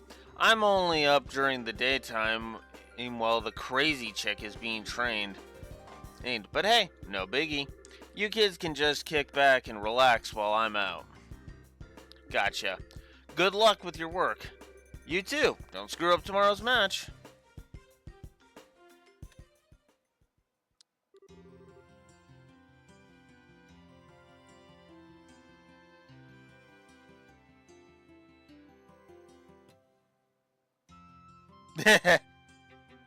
Yeah. I am in total agreement with that. And you know what's funny? I fell in love with Kia. It's funny. I fell in love with Kia. Yeah, from one line she has in Chapter 3 when you meet her. Oh, the boat went bye-bye. Just that whole escape sequence. She's just like... She's not even remotely terrified. She is just taking it all in stride, and I'm just like, what? Now, granted, there is a reason for that, but still. Well then, what should we do now? I guess we could stop by the guild and then go back to the hotel. We ought to report it in the info that Niall got for us. Basically, yeah, Lloyd is basically Kia's dad. Ed. I mean, the SSS basically are all collectively her parents. Parents, really.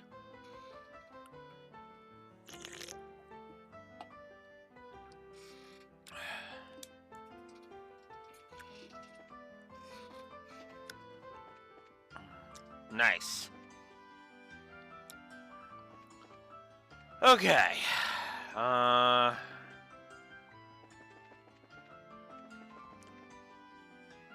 Off to the guild. If I can stop going up against railings. Estelle, Joshua, I offer my congratulations on advancing to the championship bout.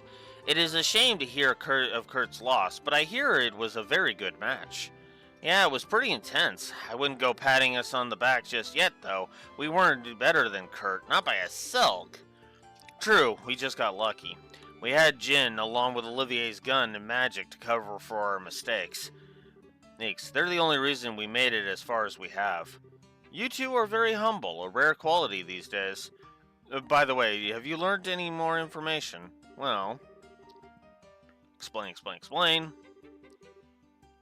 So, Second Lieutenant Lawrence is part of a Jaeger Corps, or more specifically, the Jaeger Corps known as Jester. First I've heard of that name, definitely. Hey, I best look it up. Do the Guild and the Jaeger Corps ever work together? Not at all. If anything, we consider one another to be business rivals. We make it our business not to interfere in matters of state, you see, whereas the Jaegers largely revel in such matters. They're often employed in border disputes and have some quite opposing viewpoints with us regarding the safety of the common man. They don't sound very nice. Yeah, there's a reason why several of party members are Jaegers that we yank out of that life. So I take it there's no chance of getting information on this? I would say no chance. With a bit of cloak and dagger, I might be able to find the information you seek. It would take several days to gather the necessary intel, however, so you wouldn't have it before the championship. Is that alright? Championship. This has nothing to do with the competition, so yeah, if you'd please. Thank you, Elnon. Also, regarding the Colonel's hunt for Princess Claudia's future husband, we've uncovered a few morsels of information that may have some connection. Okay. A member of the Imperial Royal family will be arriving in Grand Seal during the Queen's birthday celebration. We don't know her name, but we do have this... we do know this is the first time someone from the family has come to Liberl since the war 10 years ago. Oh, so this is fairly significant news. I see. You're right that it does seem connected with talk of Princess Claudia's marriage. I don't actually know a thing about the Imperial Royal family. I mean, the only Imperial I've ever even met is Olivier. The princess has just celebrated her 16th birthday. It seems much too early for her to be married. I suspect there may be politics at work here. Whoa, 16? Jeez, we're only 16 ourselves. It is the appropriate age for a young lady to make her debut into high society. But unless we've reverted to a more repressed time, it is much, much too soon for marriage.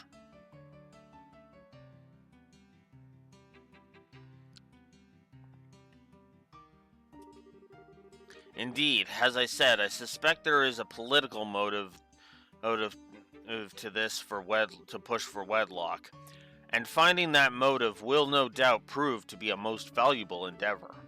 Gotcha. If we can earn that invite to the castle, we'd be able to investigate much more easily.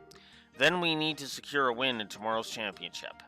As dangerous as this may be, I've got something for you. Here. What the heck is this? The sewers. We always keep a few on hand at the Capital Branch. Never know when they might come in handy. This one should open up one of the access grates near the Grand Arena. There are some pretty strong monsters living down there, so I figured it might make for a suitable training ground. Bring it. We could totally use the warm-up. Thank you, Elnon. I'm just doing my job. Make sure you don't head down there without some backup, though. If it's just the two of you, you're toast. No problem there. We'll head on down with Jin and Olivier after we meet up with them tomorrow.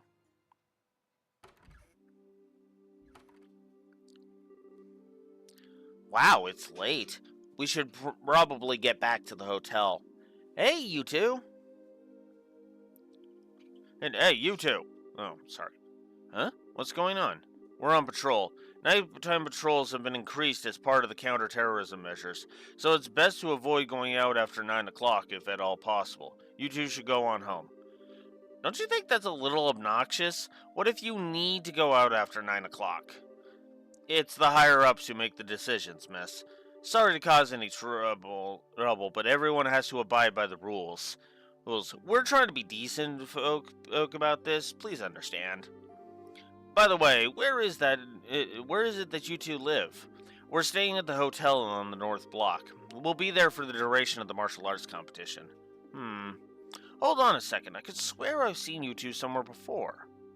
Hey! These kids are in the tournament! Now that you mention it. Oh, were you guys in the audience? Well, we were on security detail. The match today was pretty incredible. Tomorrow's the championship, no? We'll escort you to the hotel so you can rest up for the big fight. Very well, we accept. Thanks for escorting us. We appreciate it. You've got to be kidding. We're big fans of yours. We're all in the same army, but I don't know. Those special ops types just rub me the wrong way for some reason. No kidding. I just don't get what goes through their heads. Don't you think talking like this is a little disrespectful of Colonel Richard, though? Well, that's why we're putting so much faith in your participation. Good luck with tomorrow's match. Thank you. We'll do everything we can. Phew. This is all kinds of complicated, huh? I don't think those guys know a thing about the Colonel's plot. They seem to think the Intelligence Division are just regular soldiers. Whatever info comes down the chain of command, they accept as truth. Well, I'd hate to make enemies of them since they're rooting for us and all. Regardless of anything else, it'd be wisest not to stir up trouble with the rank and file soldiers. What do you say we stay in our room tonight and just rest up? Okay.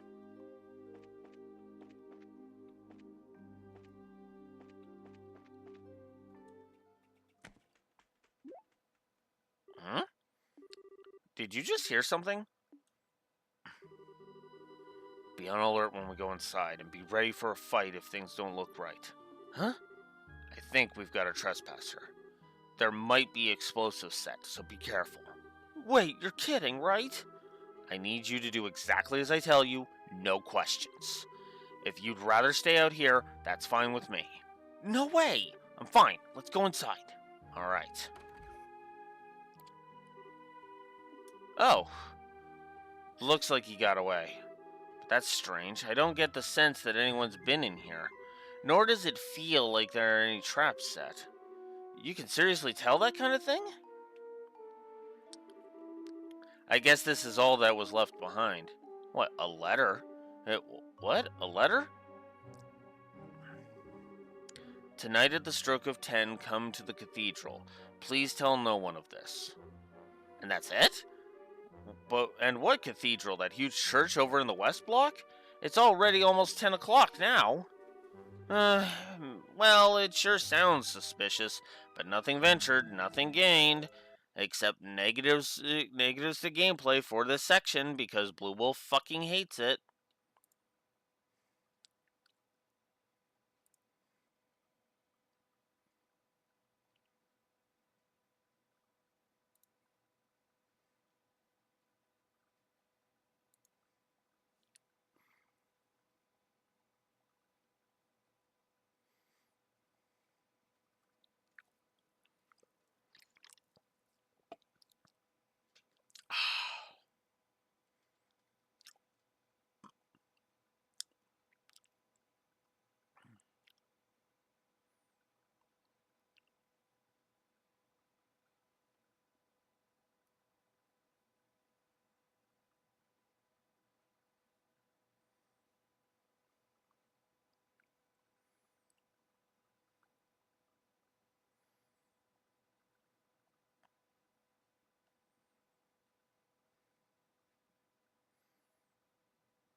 Jeez. Okay. Just gonna have that on standby. What do you think? Should we go for it? Absolutely not. What was that for? I'm sorry, I didn't mean to yell. Look, didn't those soldiers just say that they were going to reinforce tonight's patrols? Well, you can bet that they'll be keeping a close watch on the West Block, too. Oh, right. Still, I hate to just pretend we never got it. I'll go myself then. Huh? It's easier for one person to stay hidden than two. Ooh, I shouldn't have any real trouble getting to the cathedral unnoticed. Listen, if all I'm doing is scoping out the situation, I can handle it on my own. I just need you to stay here. Hey. Huh?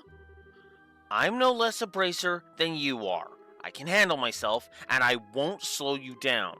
Your silver tongue's not going to work on me this time. I actually appreciate that Estelle stands her ground on this. I really do. Estelle, that's not what I meant. I know it's not I know that it's not that you don't trust me. I can tell that you're worried about me. More that you're worried for me. What are you not telling me? How can you tell that I'm keeping something from you? I'm closer to you than just about anyone, Joshua. Joshua, there's nothing you can keep from me. Not for very long, anyway. I'm impressed. Huh? Alright, if you want to come with me, I won't try to stop you. It's almost 10 now, though, so we have to hurry. Okay. But I want you to promise me something. If anything goes wrong, you do exactly as I tell you. One wrong move could be fatal. Okay, I promise. Let's get a move on then. I hate this section. I hate this section.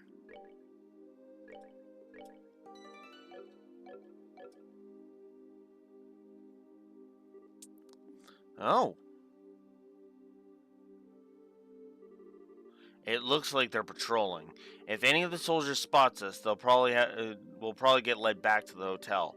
We need to study their movements, take whatever chances we can to get past them undetected. Okay. So, I hate this stealth section with a burning passion. The idea here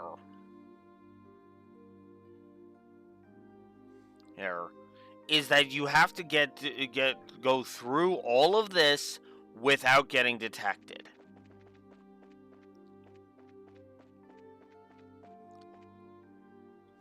And this is not easy. I hate this thing. Hate this section. Whoa! Case in point.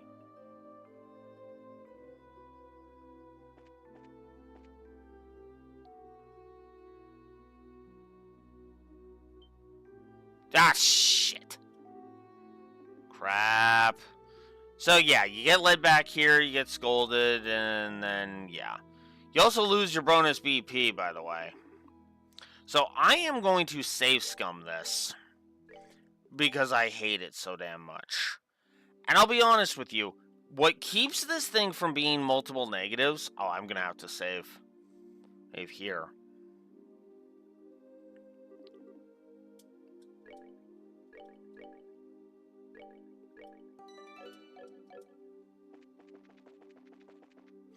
What keeps this from being multiple negatives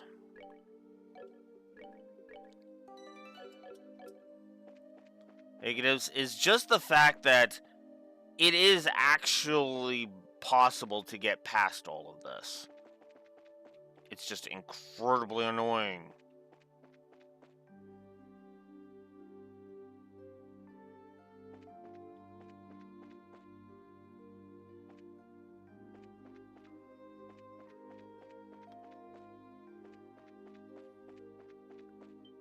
Shit!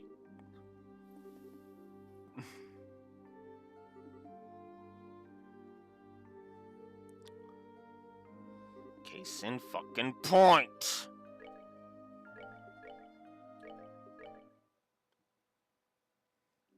Which means the music's also going to be being restarted multiple times.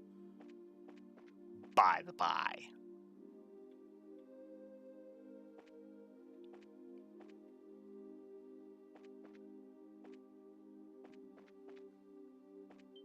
Ah, shit. Shit.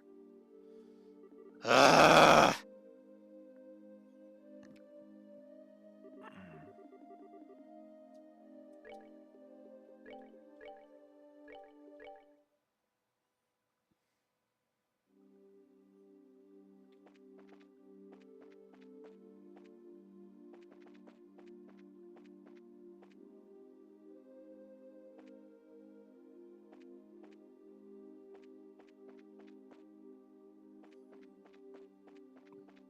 Actually more well hidden this way.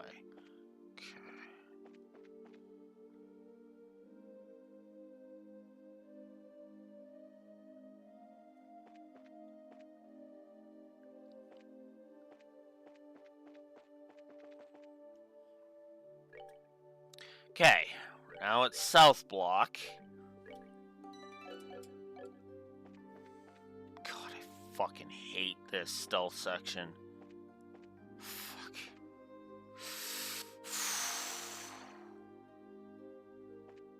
I am tempted to give this more negatives. I really am.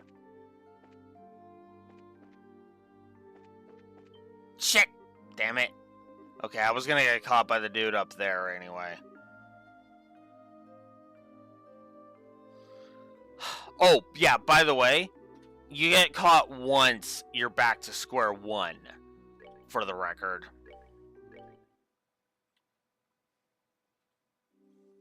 I think I might actually need to give this a negative, more than one negative, now that I'm thinking about it.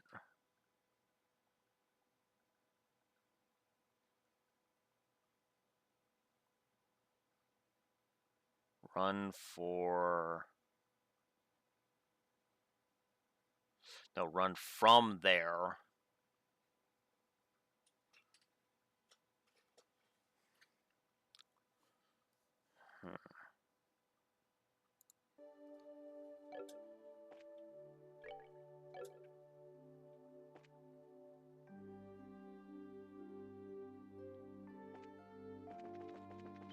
God damn it.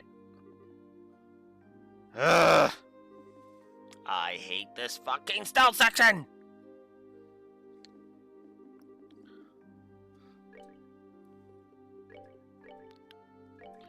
Yeah, I think I am gonna actually give this a triple. I actually think this deserves a triple, because this is ridiculous. Their detection, like, line of sight is questionable at best.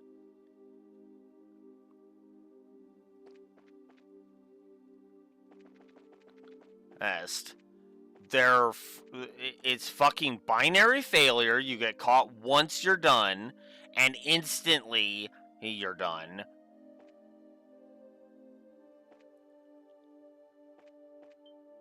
Fuck off!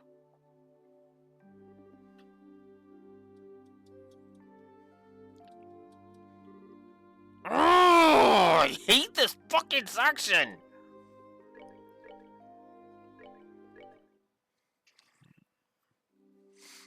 I'm gonna be shocked if I end up hating this section more than fucking Laura does by the end of this.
Fuck you! Fuck you! You're done! Go fuck yourself!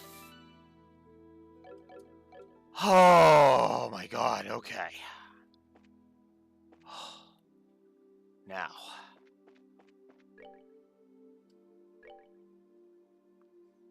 Cathedral's right up there.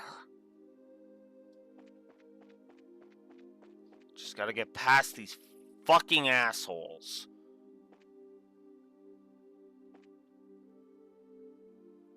Go with the guards, go with the guards, go with the guards, go with the guards, go with the guards. No, come on!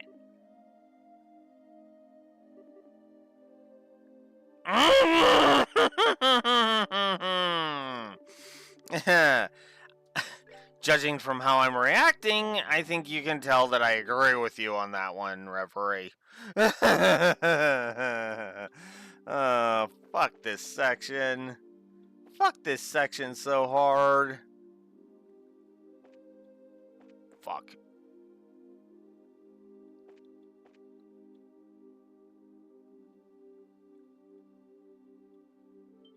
What? How?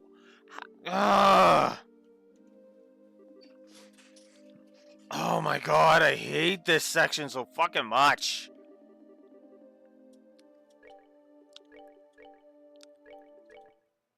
And again, you're all the way back to the beginning of part 1 of 3. If you fail, it sucks.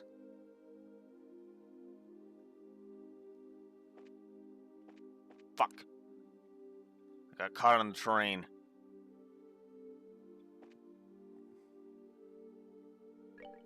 Ah, fuck. Okay. There! There! Fuck you!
Fuck that stealth section.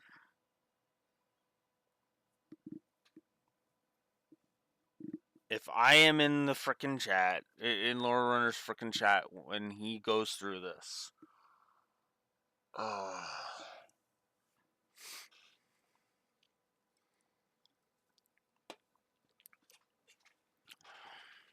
And I am going to argue for a fucking triple negative. Let's count the fucking ways. First, it's forced on you. Okay? You have to do this. Second, you have to do it flawlessly if you want the full BP. Or you need to save scum like I did. There was no way in fucking hell I wasn't going to save scum this, by the way. Third, third, er, so yeah, it's forced on you. There's a lot of trial and error. You have to do it flawlessly in order to get the full fucking BP. And if you're caught once, even if you're on right at the end of the stealth section, you have to go all the way back to the beginning of the entirety of it. And once that happens, you're done. Hun, you are sent all the way back to the beginning of the fucking of this entire fucking section and are told to go fuck yourself.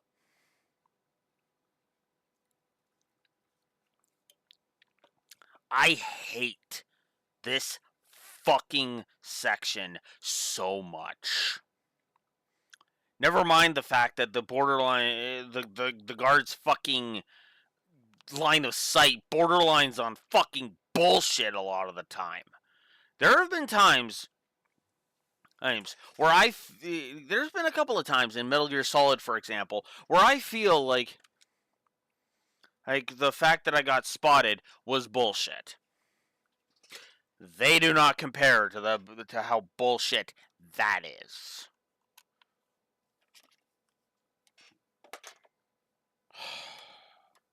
I'm so angry at that right now. But I need to AFK for a bio break. I will be right back. Ugh.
Sorry about that.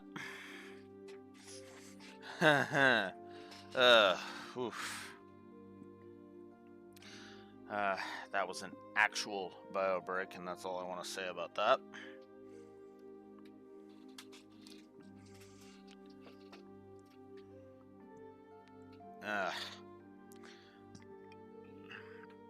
Oh, is it really bad, Rexor?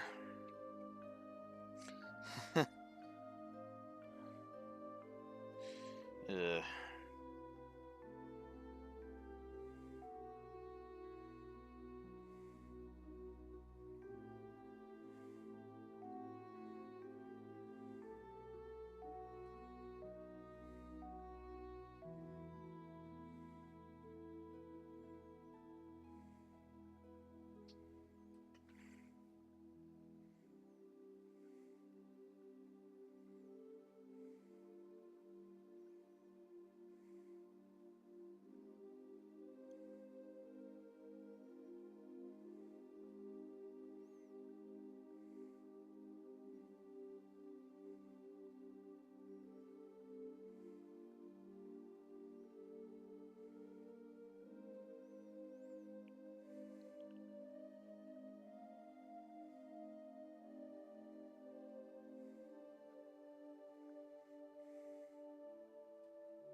Okay.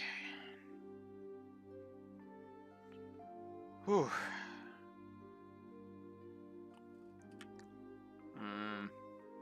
Anyways.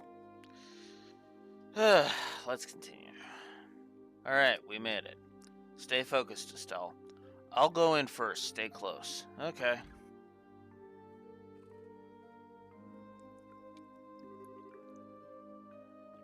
Sorry, Estelle. I guess I misunderstood. Huh? You came after all.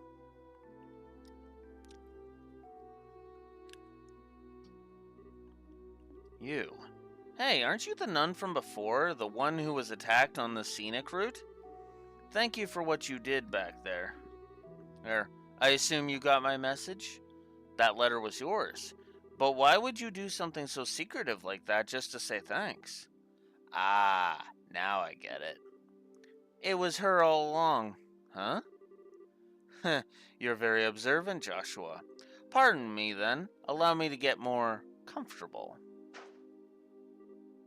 What?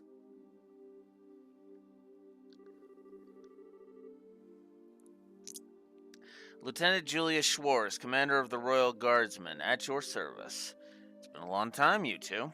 I knew you'd come. It's nice to see you again, Lieutenant. Last time was back in Ruin, right? Yes, it was. It hasn't been that long, but it feels like ages. Hey, hold on a second. Why are you in that getup? And why did you call us here? I'll answer your questions one at a time. First, the clothes. The Septium Church has long and deep ties with the royal family. Colonel Richard's little conspiracy has us on the run, but they've helped us stay hidden within the city. Oh, okay.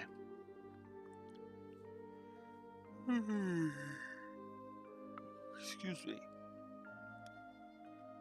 The answer to your second question is why I called you here. If you win the final match tomorrow, you'll get invited to the dinner party at the castle, right? What I need you to do is to get in touch with Her Majesty once you get inside. I realize that it's a selfish request, which is hilarious because we've already agreed to go do that. Funny enough. But since we're basically fugitives, there's no way for us to make contact. You're our only hope, the only hope we have. Well then, this is kind of unexpected. Actually, we're participating in the championship specifically in hopes of seeing the Queen. Anyway. What? Explain. Really now? Almighty Idios, thank you for your gift most sacred. In that case, I have only one favor to ask of you. When you speak to Her Majesty, heed her counsel. Of course, that was the plan from the get-go. No, that non-involvement rule still applies, even in a situation like this. Which is dumb, but whatever. But we'll do everything we can. I'm grateful. Please, take this with you. What's this? Give this to the head maid Hilda, and she'll know that you've spoken to me.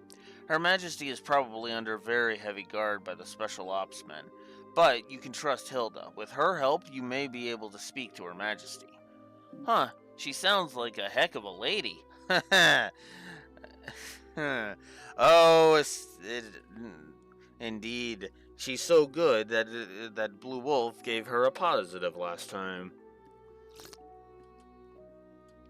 And is more than likely to stick to it this time. Thank you very much. Pathetic, isn't it? Huh?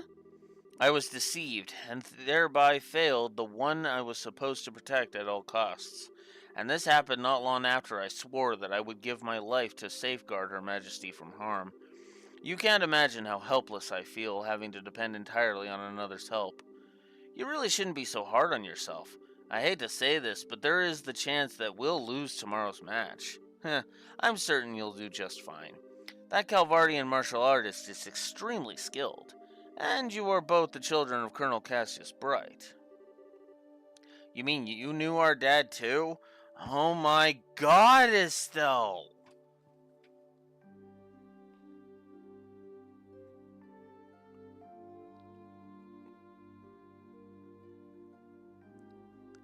Oh.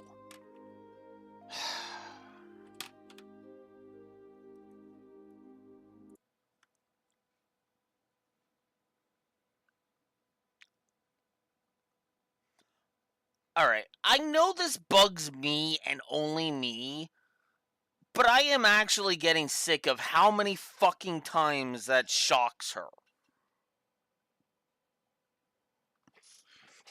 Fuck. Yeah, it's at least like like I roll my eyes I admit I roll my eyes at some counting gags, right? Like for example, the for real in Persona 5 or Lore's Sora's dumb in Kingdom Hearts.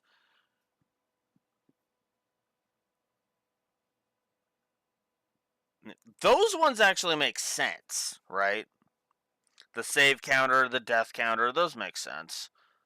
The head pets count, the head pets counter, yeah. The that won't be necessary counter. I might actually, when we start auditing the cold steels, I might actually keep track of that, and a that won't be necessary bit which will happen every time somebody tries to do something, and they are denied. But yeah, no, I am absolutely upping the frickin' negatives because, like, I am probably the only person on the entire fucking planet that this bugs, and I will accept that. I will wholeheartedly accept that. But I am so fucking sick of this.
I'm done pulling my punches with this shit.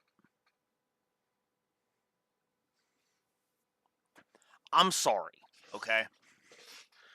The reason it's a triple negative is because they make it a fucking running gag.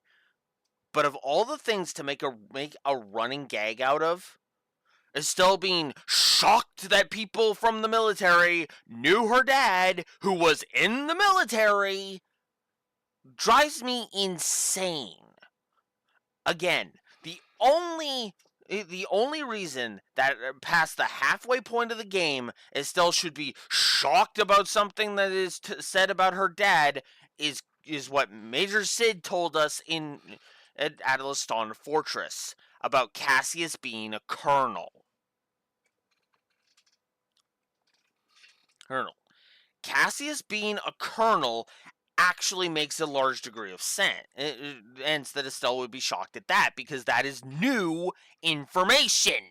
Emphasis on the word new. Who? All Estelle reacting to somebody knowing her dad it does is be repetitive and boring. And it makes Estelle's character growth less believable that she has actually grown. Because she's still having the same reaction she's had when she was a rank amateur 3 chapters ago.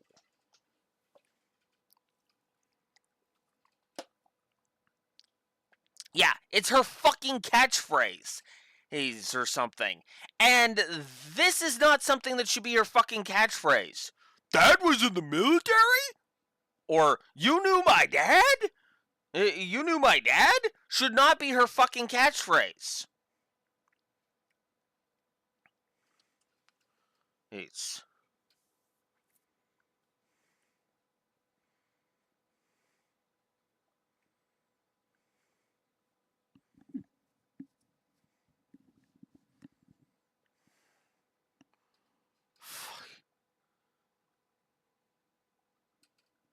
The only thing that I think would be dumber as a catchphrase would be Lloyd's running around saying, "I'm a cop." Up. Just randomly. Like, constantly being like, I was a cop, you know. I was a cop, you know. I'm a cop, you know. I'm a cop, you know. I'm a cop, you know. But no, in both Zero and Azure, Lloyd announces himself as announces them as the SSS at the start of a conversation because it's him getting down to business. The problem with turning Estelle's shock into a running gag is that it's a running gag that should have ran its course by chapter 3. If the running gag had been done by the time we got to Zeiss, and in Zeiss and then shift it, right? So we get to Zeiss, we hear that and it's like, I'm not even surprised anymore. Or, every revelation about Cassius past that point is just nothing surprises me anymore. He knows everybody. That's basically been the gist of it.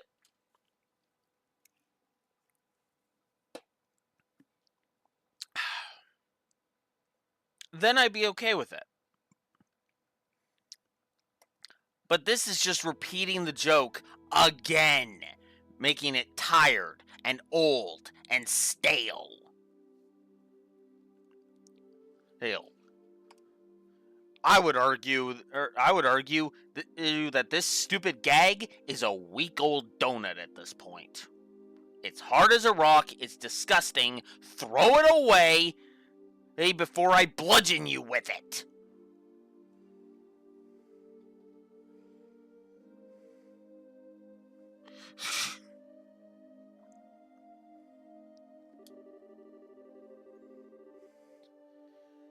It's not without reason that he was known as the finest swordsman in all the Royal Army, the Divine Blade at that. Before he retired from service, I had a chance and is to be trained by him when he is a martial arts instructor at the military academy. If not for him, I would not be nearly as skilled as I am. I can't believe that. Dad's never used anything except a bow staff. And that, at the very least, makes a degree of sense. Like, wait, he used a sword?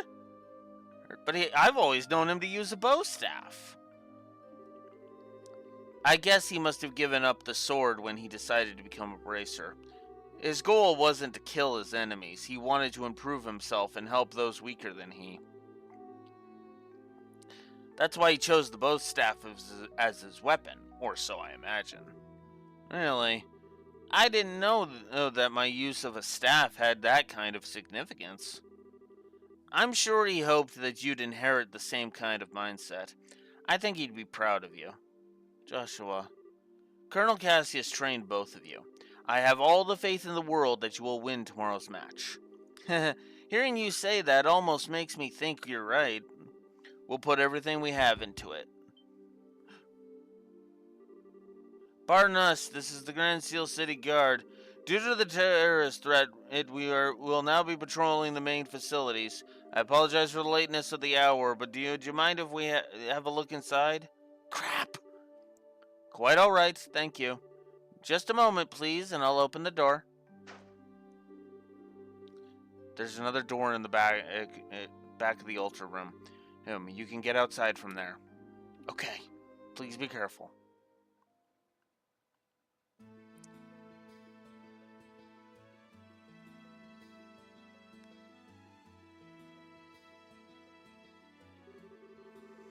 Phew, well, we managed to avoid the patrol so far. It doesn't look like there are any soldiers this way. Yeah, I'm not sensing anyone. I guess the night patrols are finally done. Let's rest for a moment here and then head back to the hotel. Okay.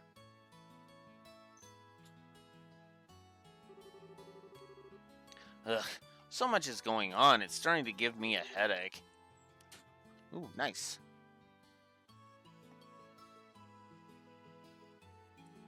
Ooh, nice, Neko. Mine's out for delivery right now. I'll bet. I never would have imagined it'd be Lieutenant Schwartz waiting for us at the cathedral. Wait, so she wasn't who you were expecting to find there? Could it be you were thinking it'd be someone you'd known before? Well, Oh, sorry, forget I said anything. Gotta remember the rules. Estelle, I wouldn't ask you anything about before we met until you're ready to tell me. I try to be careful, but sometimes it just slips my mind. Estelle, I think you've gotten a little stronger during our travels. Huh? It's overwhelming to think about all the people around us. As each and every one of them living his or her own life. They fall under the same sky. And every person you meet has a personality and a history and a story to tell. Every one of them is just like us, living day by day. Sometimes I have to remind myself that no one acts without cause. Nothing happens without a reason or a motive or an excuse. And it's only when I remember that I start to feel like I might be able to reclaim the parts that I reclaim the parts of me that I've lost. Joshua, I'm probably just fooling myself, tricking myself into accepting things I can't change. But even so, I'm grateful for having someone with me. The sky, Dad, most of all, you. Joshua. So, I promise, once this whole matter is settled, and if Dad comes back safely, I'll tell you everything there is to know about my past. Really? Really. With the stars as my witness. Okay then, we have ourselves a deal. Estelle? All my gloom's gone fluttering away. Because once you've told me that what you've got to tell me, then I'll tell you what I've got to tell you. What? Oh, wait, is this about the thing you've had on your mind? Yep. Gonna have to psych myself up for it. Psych yourself up? Is it really something so dramatic?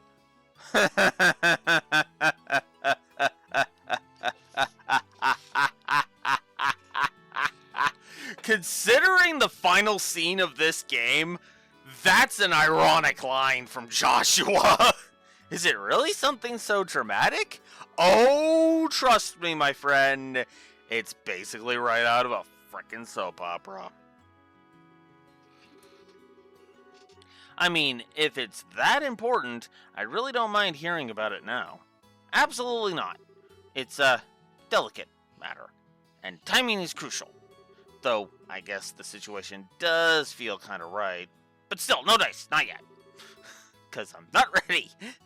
I do like that because, again, it makes sense she's not wanting to spill right now because she's not ready. I don't get you sometimes, Estelle. I swear, you seem like you're ready to take on anything now, all because you got a big talk planned. It makes no sense. It makes sense to me. It makes sense to me. Hey, she's got something to look forward to. That's what she's focusing on. That's what's hyping her up.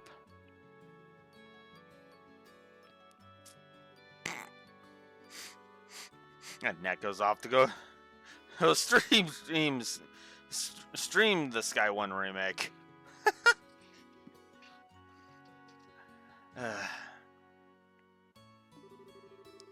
Of course I'm ready. Ain't no way I'm letting those guys keep me from this talk. I'm gonna show those special ops types how a touch of girl power can ruin their whole day. Ruin their...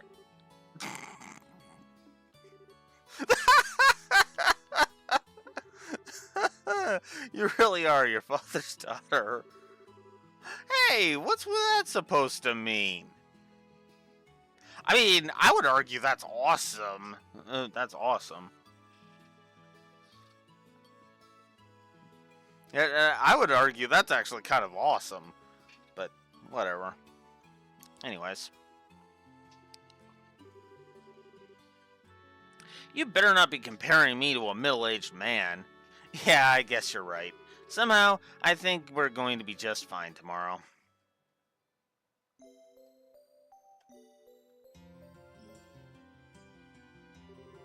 Yesterday was genuinely awful. I returned to the embassy, overfull of spirit, when those tiresome guards saw fit to stop up and cast flaming, stinking disparagements at me. They've tightened security at night, supposedly for anti-terrorist purposes. Were you two okay? Yes, we went to bed rather early, so we didn't have any problems. And Elnon lent us something that might really give us an edge. Explain. Now that should come in handy. He's a young one, but he's got a real spark to him. He always seems to know what you need and when you need it. So, what do you say we check out the sewers this morning? The gate is just north of the arena. Well, if it's for the banquet, we should muster up one more huzzah.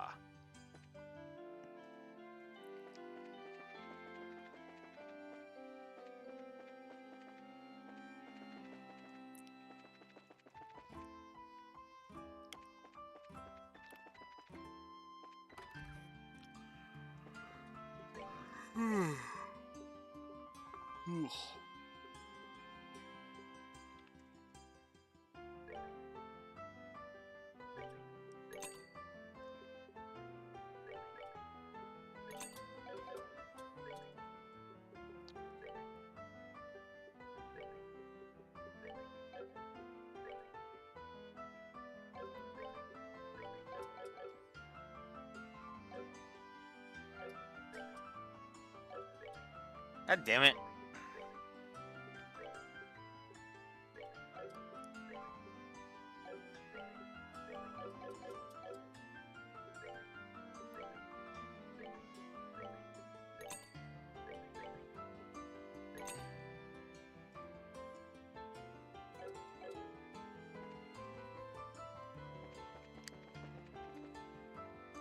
All right. Let's do it.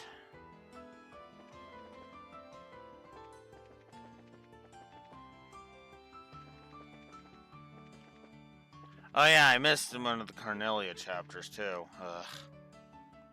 Oh well.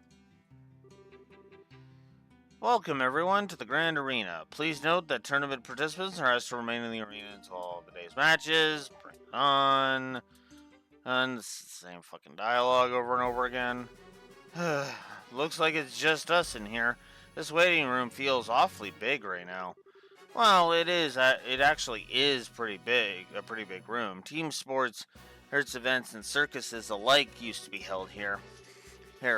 But that was back in a time when gladiators fighting monsters was a man's only source of entertainment.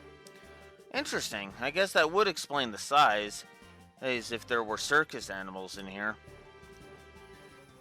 I must say, it certainly doesn't measure up to an imperial opera house, but even so. No, it's about the size of an outdoor concert venue, and that's certainly acceptable. Excuse us for being less gaudy than you imperialists. I wouldn't call the opera house gaudy.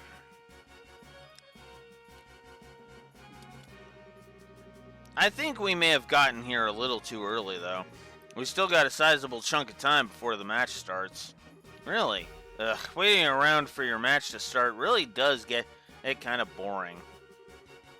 So why don't we walk around the grounds for a little while then? Works for me. We're going to go out for a walk, guys.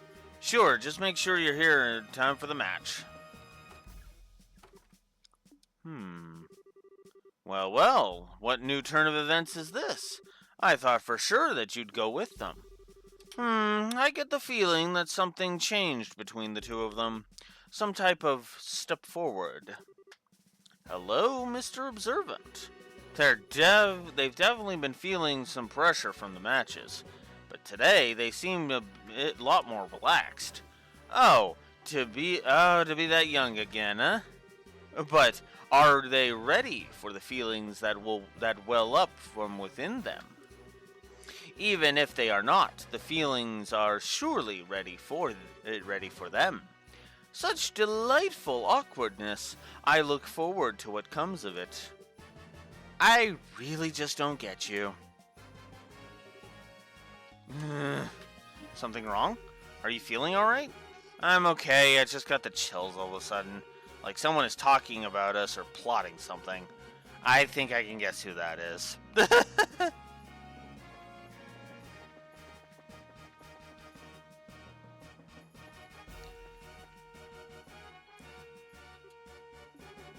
Is something wrong, Kurt?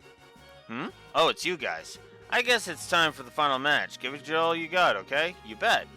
Hey, you don't look so good there, Kurt. Are you okay? You do seem pale. Nah, just a little lightheaded, that's all. Though it's kind of odd. I don't feel sick, so why am I lightheaded? I think I'm having a flashback. Flashback? From what, yesterday? No. And from an accident I had about 3 months ago. It seems I screwed up on a job and messed myself up pretty bad. What do you mean, seems? You don't mean amnesia, do you? I do. It's kind of embarrassing and perhaps even a bit cliched, but I actually don't remember a thing about it. Or didn't, anyway. I still can't even remember what job I was doing that got me hurt in the first place. The doctor said it wasn't shock or anything, but offered no other explanations as to what it could be. Wow, what a story. But you were still okay to participate in the match, even in that condition? I told you, physically there isn't a thing wrong with me. In fact, I'm feeling a lot better just talking it over with you. And in time, these flashbacks will start to take shape, and I'll remember what happened, so don't worry about me, okay? Okay, I guess, if you say so. You are starting to look a little better than you did a minute ago. Just be careful, though, okay? Thanks. You guys, too. Good luck out there. We're all here to root for you today. Hey, you're representing the Bracer Guild out there, so be sure to make us proud. Hey, you guys. Listen, just relax and do what you've always done. There's no pressure. Hey, you newbies. Newbies, your opponents are tough, but you guys should be able to take them no sweat. Break a leg out there. We'll be cheering for you like you wouldn't believe.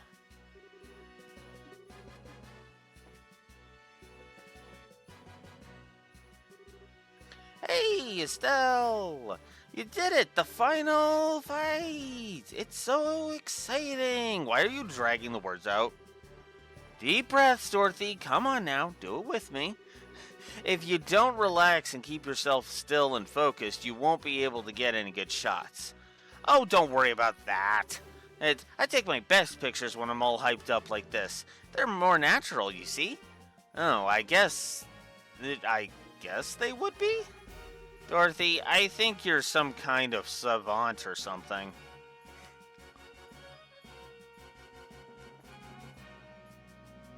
Ooh, there he is. I could have sworn he was in the crowd. Estelle, Joshua, Professor, you came to watch us? But of course. Of course, you've always been such a big help to me. I owe you two at least that much. Thanks, Professor, but how'd you scrape together the mirror for a ticket? Well, that was a bit of a lucky break on my part, actually. The museum director had some sudden business to attend to, so he couldn't make it today, and I am here in his stead. Ha! Should have guessed you'd never be able to get in here out of your own pocket. Ha! Not that I wouldn't try, of course. I'm sure I could find a way if I put my mind to it. At any rate, I am here, and here I am.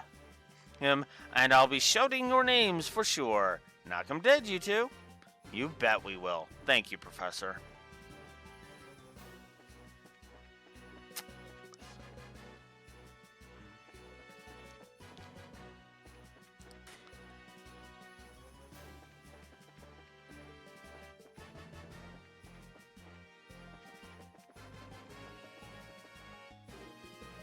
Oh, Estelle, Joshua, is that you?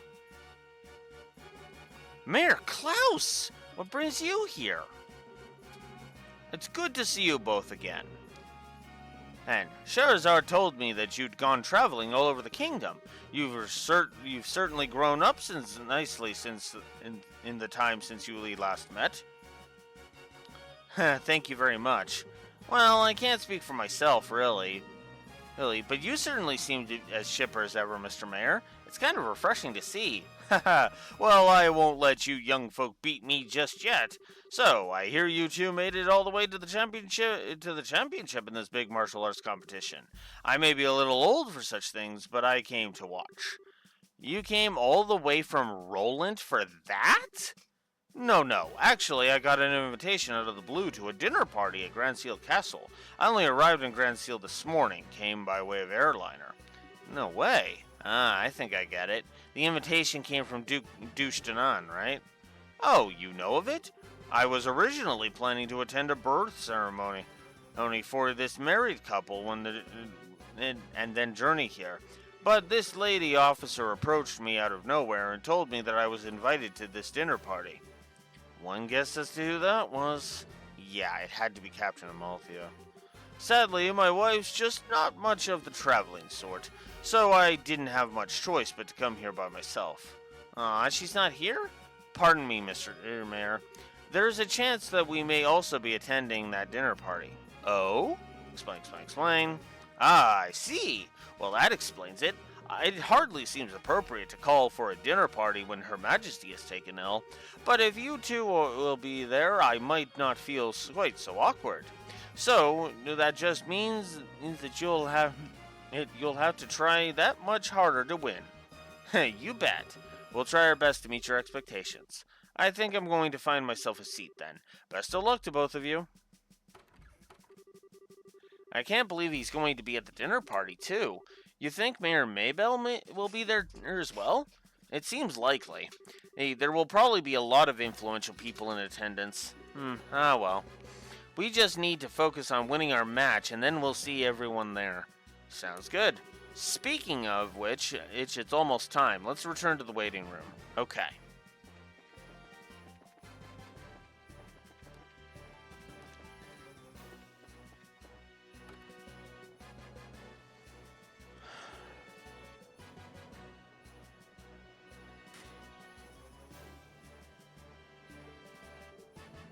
Oh, looks like the Duke and Colonel Richard are showing up together today. Indeed. Maybe he's here to watch its subordinates compete? Oh, so that's the Royal Army's darling of the public, huh? He's handsome enough, well groomed, he looks like the capable sort. Yeah, I guess so. He doesn't seem to bear much resemblance to when I saw him in Bose, at least in terms of character. But what, indeed, can one do? I suppose that he is worthy of being considered a rival to the great Olivier Landheim. I doubt he's worried about that. Looks like it's starting. We must apologize to everyone for the long wait. We now open the final day of the martial arts competition full contact matches.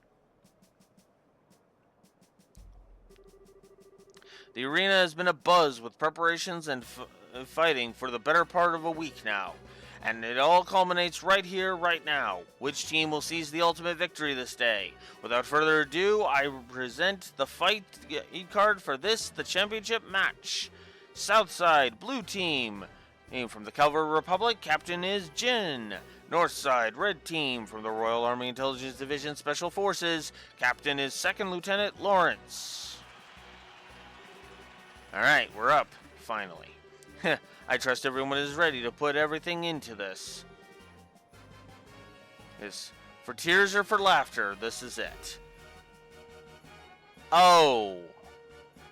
I just realized something. I screwed up.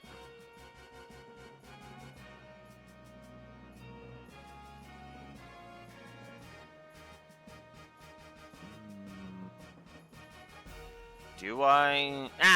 You know what? No, fuck it. Just fuck it. Just fuck it. Let's do it. I forgot to go into the sewers.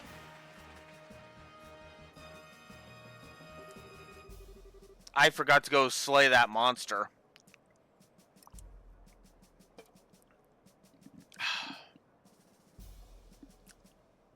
Unless I can do that before I go into the castle. That's a possibility, actually.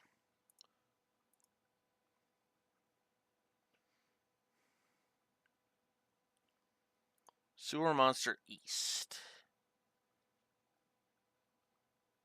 Ah! Okay, no, I didn't screw up. I can still do it. Do it. As long as I do it before I go to the villa. Got it.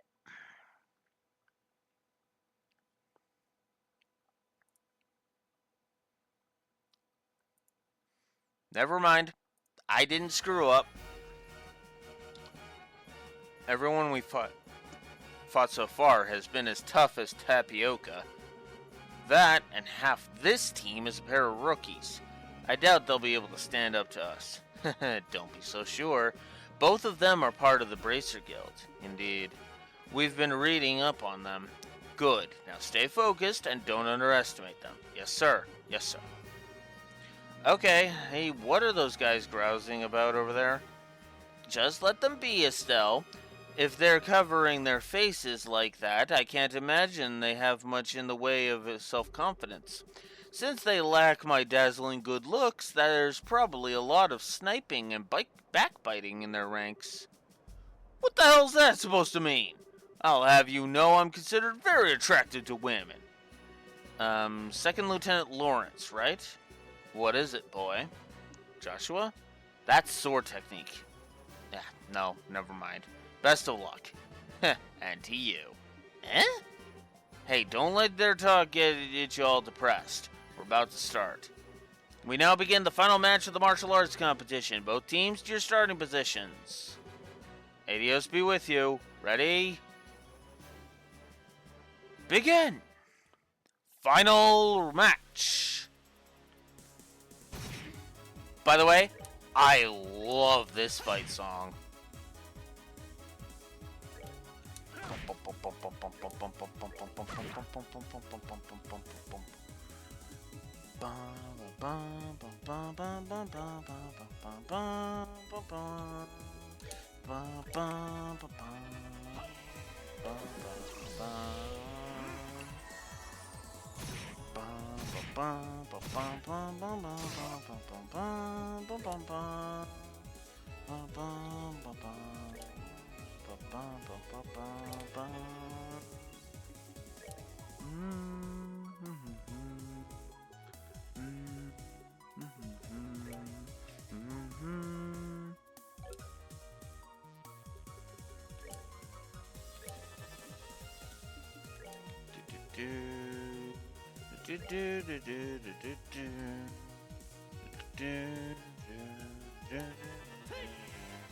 Actually, I don't think that's gonna work.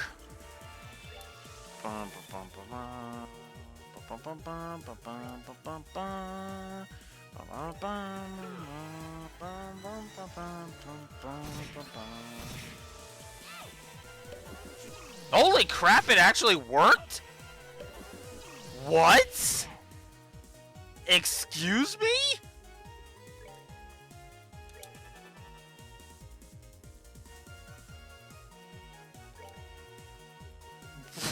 What?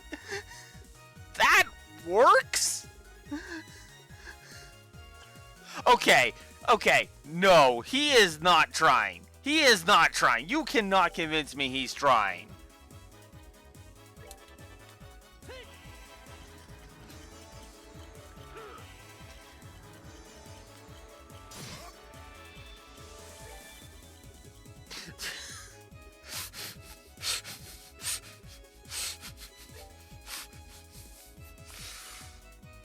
Oh, one of them snapped out of their confusion.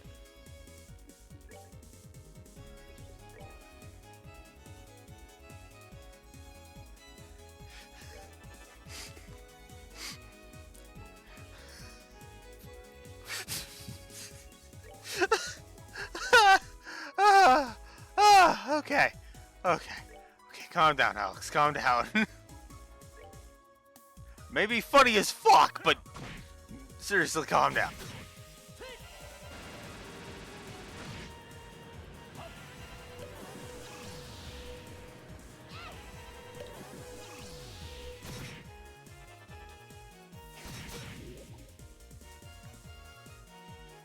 Okay.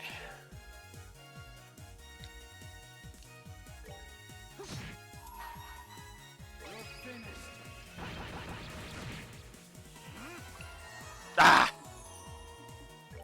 I had the right idea, but I just barely failed. Ugh.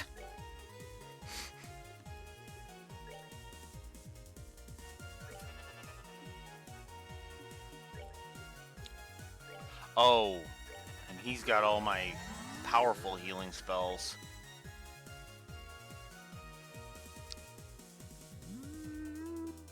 I guess I could use Latira.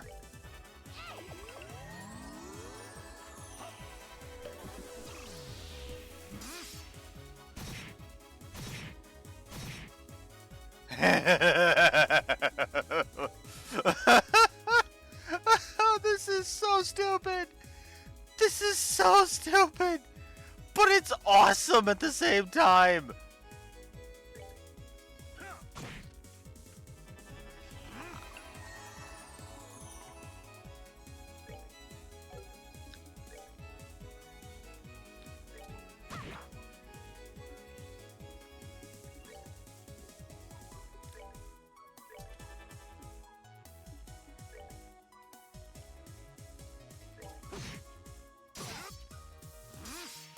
Oh, frick.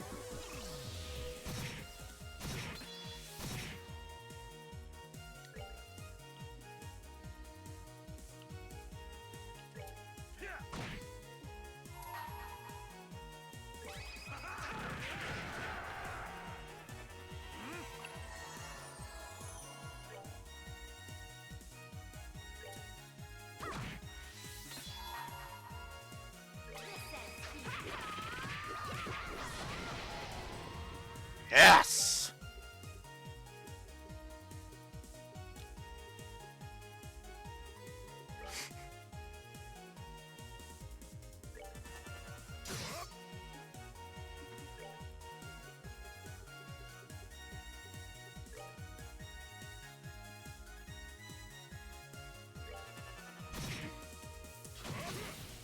Ooh.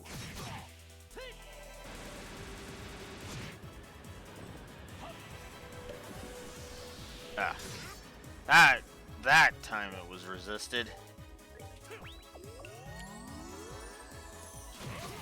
Oof. Okay, Olivier, you're gonna need to come and help. Help soon. Ah. Okay. We need a revive, and we need it now, Olivier.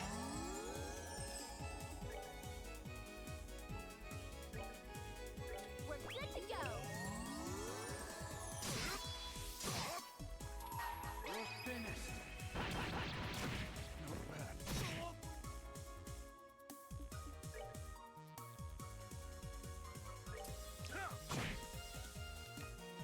Frick. He is definitely not...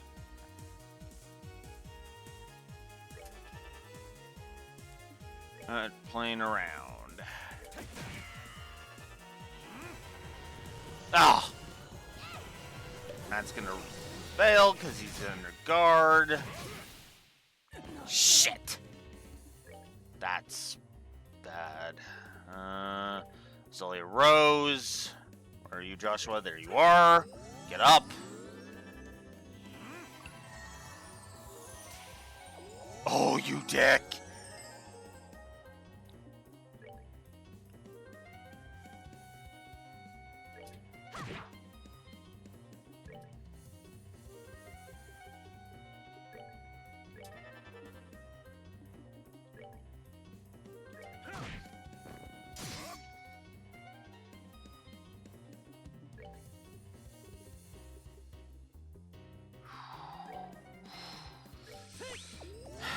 I am hating the position I'm in right now.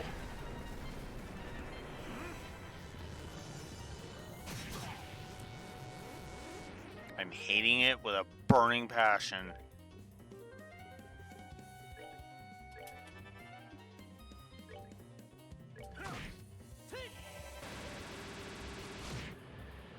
Okay.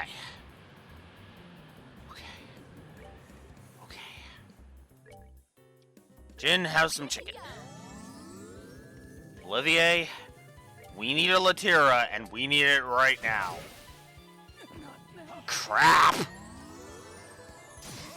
Okay. You know what? I can still roll with this.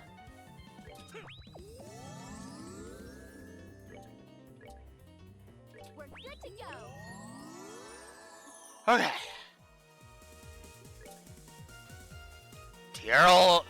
Tear all on yourself. Just do it. Alright. Jin, just keep keep blasting. We'll keep going with Aerial. Stone Impact.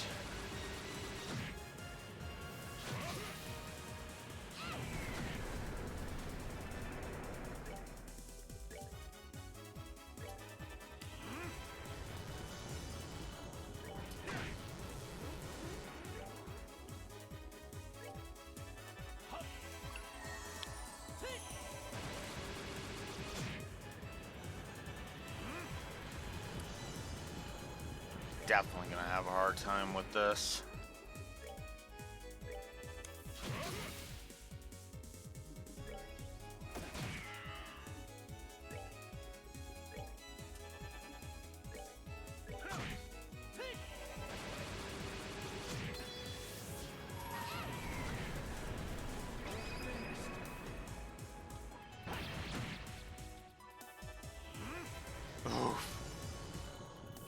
Oh crap. Ah! Caused faint on Olivier. Shit. Okay. I don't have... Damn! Ah! But you can get it in there quicker. Good. Get it in there. Oh, you dick. I hate you.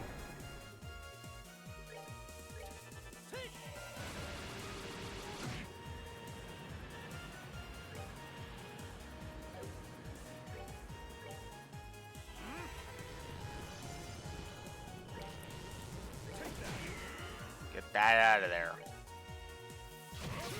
Ooh. How could I fail?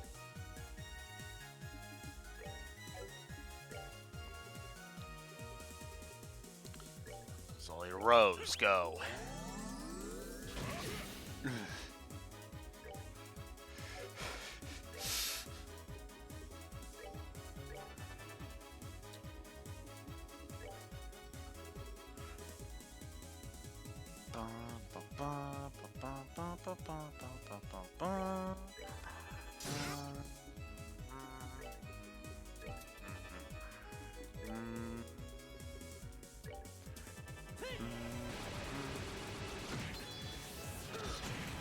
Ah, darn it. Come back. Savor the victory. We earned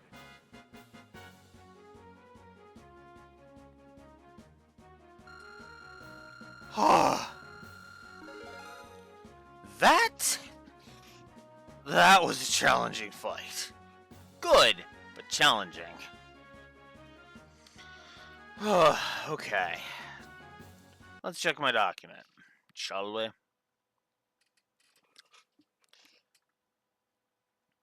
Here we go.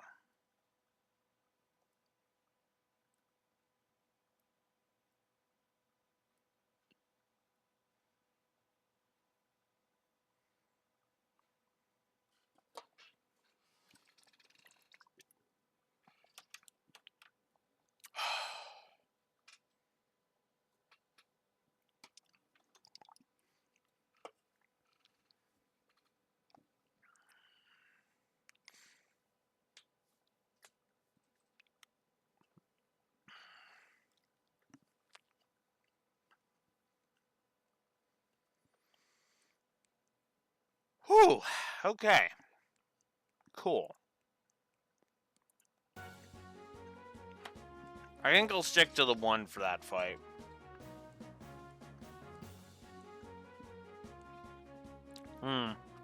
Actually, no. Fuck it. I'm gonna up it.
So, let's explain myself a little bit here.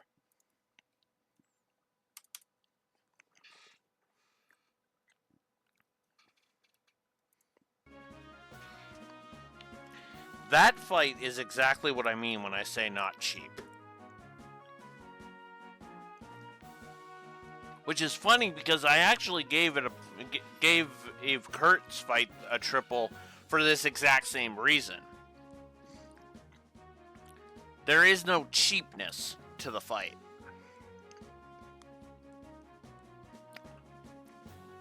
You aren't sitting there being like, "Wah!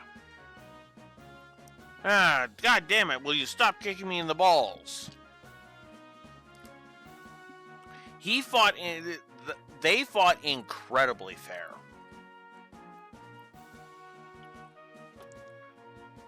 Trust me. I fought him in Sky 2. I know how fucking cheap as fuck he can be.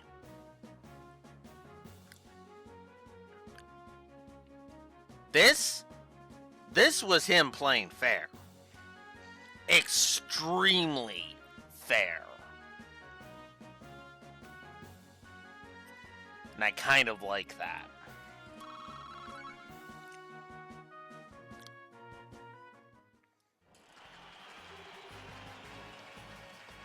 KO! Winner is Jin's team! It can't be!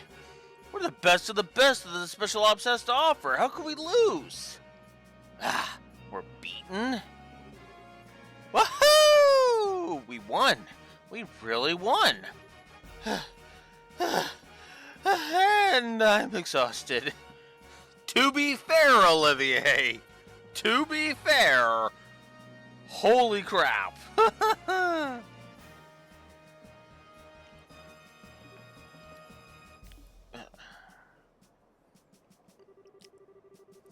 Now, the winning team will be blessed with a few words from Duke Dunan. Representing the team will be Jin Fadek. Please come forward. Yes, sir. Wow, you look even bigger up close. Are all Easterners as huge as you? No, I'm a little outside the ordinary. I just ate well, slept well, and trained diligently, ever since I was very young. I am the way I am because I tend to think about everything very carefully and deeply. Haha, I see. I like you, Jin. Allow me to present you with the prize of 100,000 Mira and the invitation to the dinner party. Thank you very much, sir. Yeah, we also get that 100,000, by the way. Adios shine her light and glory upon you and your friends. My beloved citizens, let's hear a big round of applause for the victors.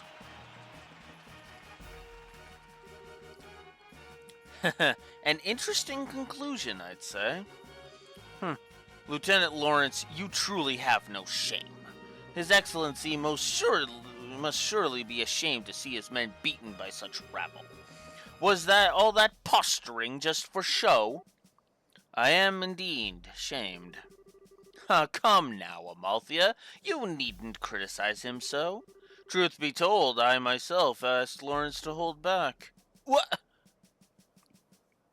Yeah, as I said, that was him holding back.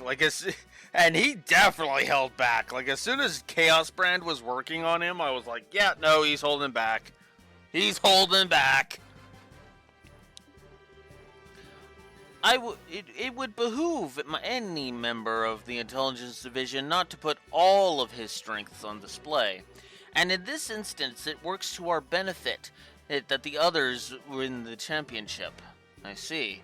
His Grace, too, seems taken with the Easterner. He'll serve as an ample distraction. Still, it is a pity. If Lieutenant Schwartz or General Morgan had participated, the show would have been far more dynamic. Surely you jest, sir. If you truly wanted the tournament to be more dynamic, perhaps you should have participated yourself? The likes of Julia are no match for your strength, after all. I don't think quite that highly of my skill with a sword. I doubt I would be able to defeat the second lieutenant in it here if he fought as hard as he could either. Hardly, sir. I believe you somewhat overstate my strength.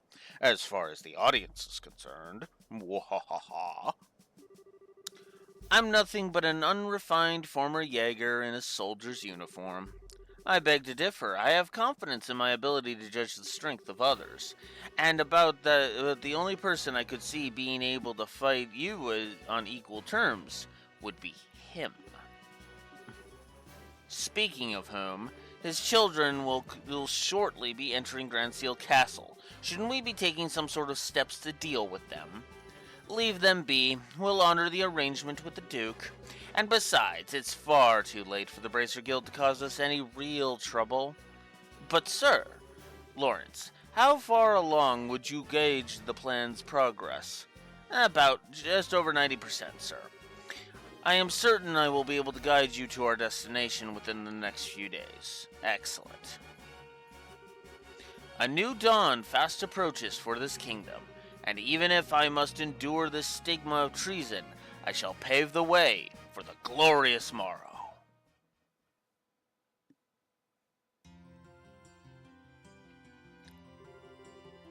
Phew, now that was one hell of a fight.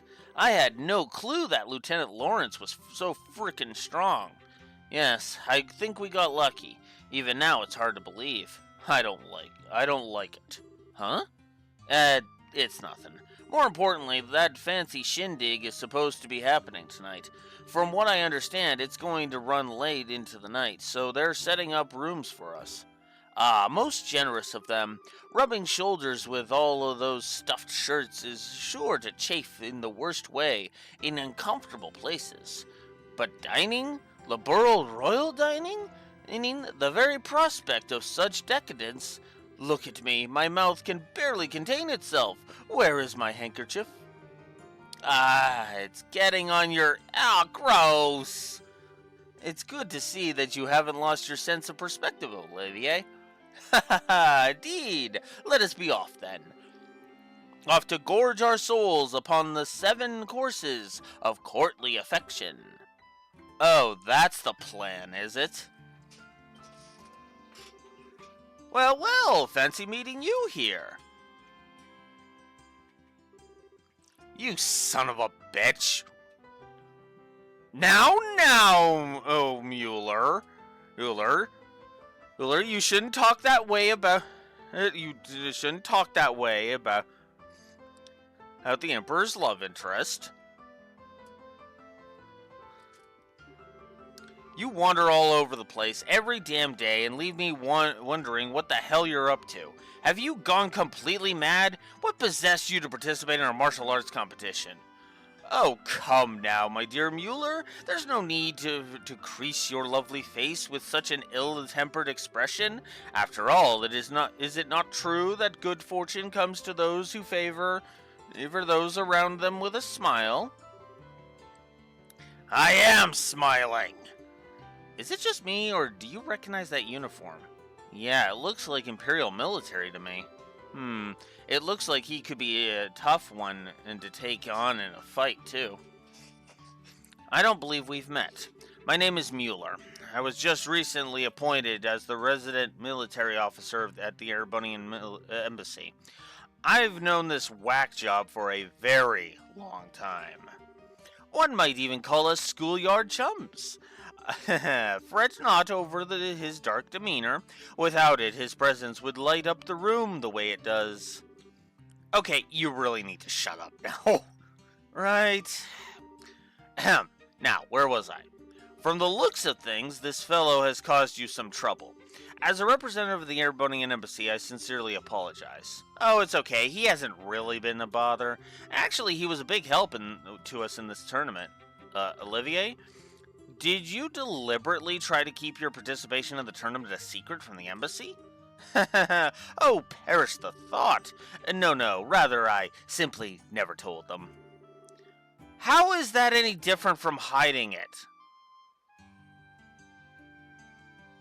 How did you not know until just now, Mueller?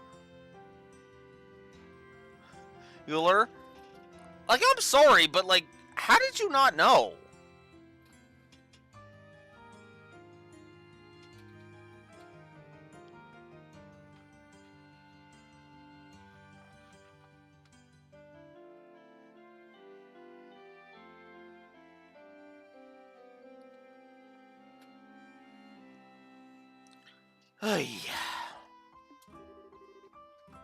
But okay, fine. What's done is done. Now, though, we're going back to the embassy. Yes, you're coming with me. Eh? Please, do wait a moment. We have all been invited to a delightful, indeed wondrous dinner party. Delightful and wondrous, huh? Sounds nice. Too bad you won't be attending. Ending. You're going to be confined to the embassy for a little while. Are you serious? When do I ever joke? Oh, cruel fate, truly you drive a knife into my very heart. The promise of this dinner party has been all that's helped me maintain my will to live. You know, I actually feel kind of bad for him. Is it really that big of a deal if you let him go to the party? What's your reasoning behind this? I knew I could count on you. Ah, but how lovely a thing is true friendship. Such warmth and affection as opposed to the cruel frigidity of my schoolyard chum. I don't think you folks really understand just how serious this is, but try to picture this. A dinner party populated by royalty and its influential guests from across the country. And also in attendance, an arrogant fool who never shuts his mouth because his foot is lodged so far into it. And if they found out this uncouth imbecile was an Erebonian citizen, I that okay, that reasoning doesn't make any sense to me. Hey, the Burl and the Empire are not on bad terms right now. Yes, Liberal isn't exactly a fan of the Empire.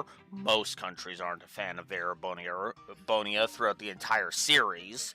In fact, through a large chunk of the franchise, they are basically seen as the boogeymen, even within Cold Steel. The Cold Steels, they are the boogeymen. But at the same time, no. A random citizen who participated in the martial arts tournament that was open to everyone shouldn't actually cause a political stir. Like, at all.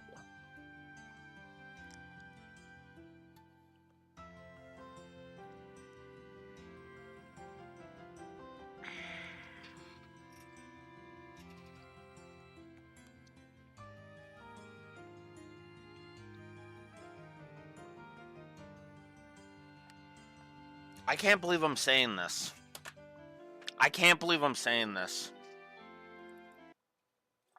Negative to story. I can't believe I'm saying this. These words are coming out of my mouth, but negative to story.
To be fair, it is not this scene itself, but it's Mueller's reasoning of his reason, because it's not the actual reason why he's doing this. The cover story he's doing makes no fucking sense. Mueller is playing this up like Olivier being an Erebonian citizen. I want to emphasize that word, would make things bad. Now, the suspecting that he's an agent, that at least has a bit more of a weight to it, right? But at the same time, as long as he doesn't do any kind of snooping around, which ironically is what Estelle and Joshua are going to be doing, as long as he doesn't do any snooping around, and hell, you can even have Jin just keep an eye on him, and everything's perfectly fine. And it's not like Calvert is that well fucking liked by the rest of the continent either while we're on the subject. So, the only thing keeping Jin, that concern from being even remotely understandable for Jin, is the fact that he's a part of the Bracer Guild. Keeping that, but still, I still argue that it's ridiculous. Now, here's the problem. If you take the rest of the series into account, and you know Olivier's secret, then yeah, no, this actually makes perfect sense, which is why this point kind of flew well over my head last time, because obviously I knew who Olivier was, I knew his secret, blah blah blah blah blah, because my first real start to the series was Cold Steel 1, so I already knew all of this shit. But just focusing on this one, tensions with the Empire are not stupidly high. Like, seriously, there's more tension between Erebonia and Calvert in Cold Steel 1 than there is between LeBurle and anybody else in the entire franchise.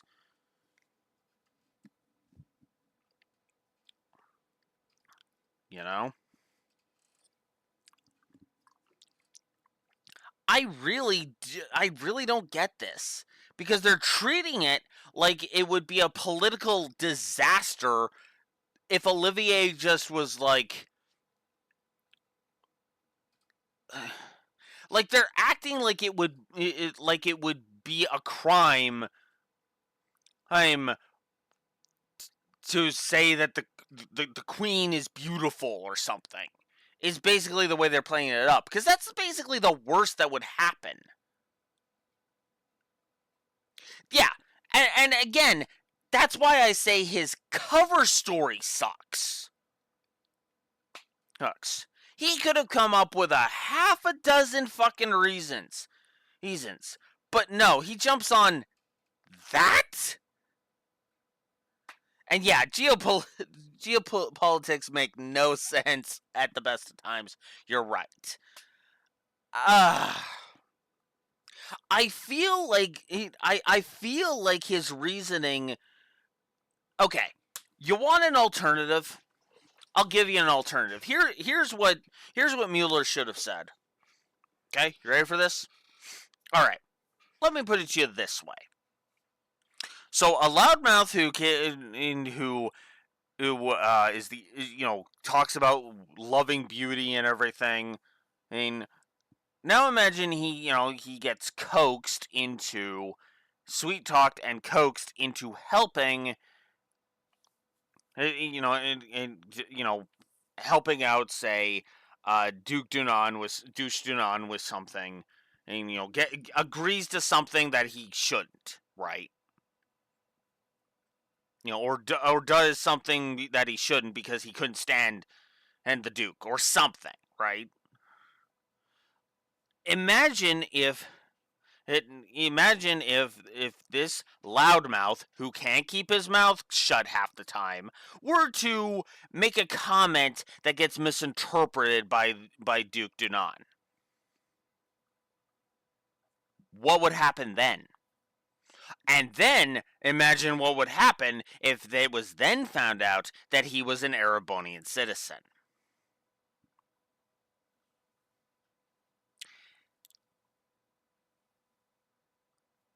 Now, I get that that's kind of what he's going for here, but he's emphasizing the wrong point. He should be emphasizing that Olivier is a loudmouth, not the fact that he's Erebonian. And that's my issue with it. The emphasis is wrong, and that is my problem.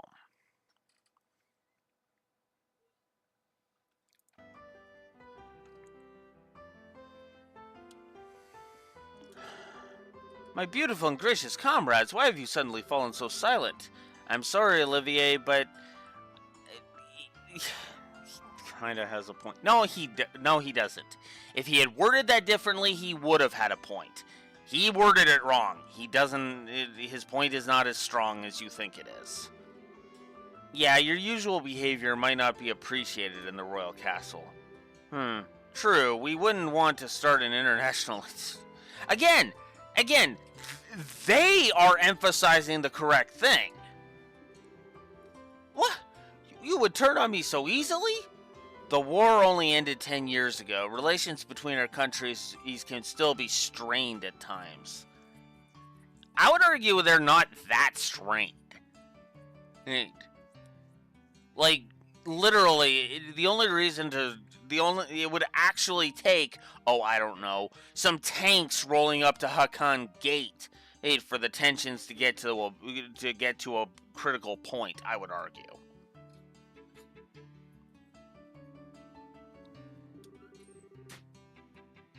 You'll just have to grin and bear it, Olivier.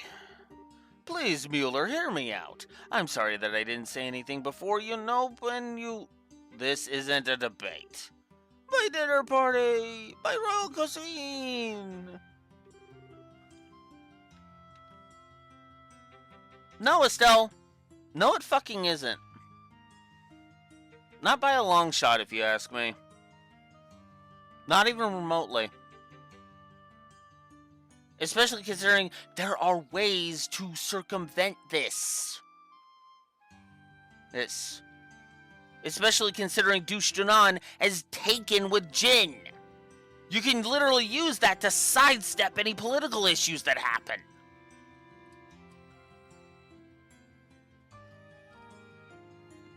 Again, I get why Mueller does this. I do. I think this should have been better. This could have been better presented.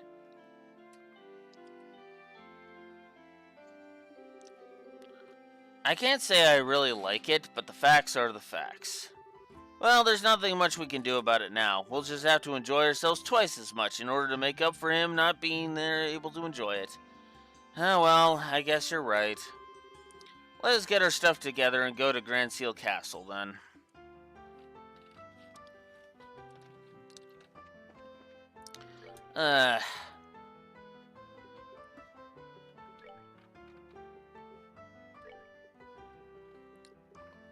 Oh, you have revives, too. Huh, nice.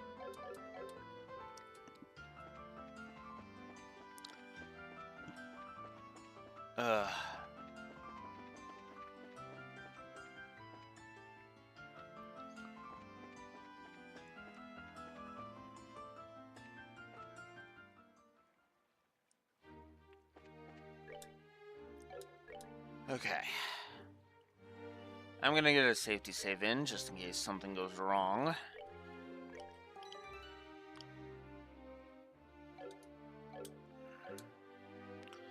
Alright.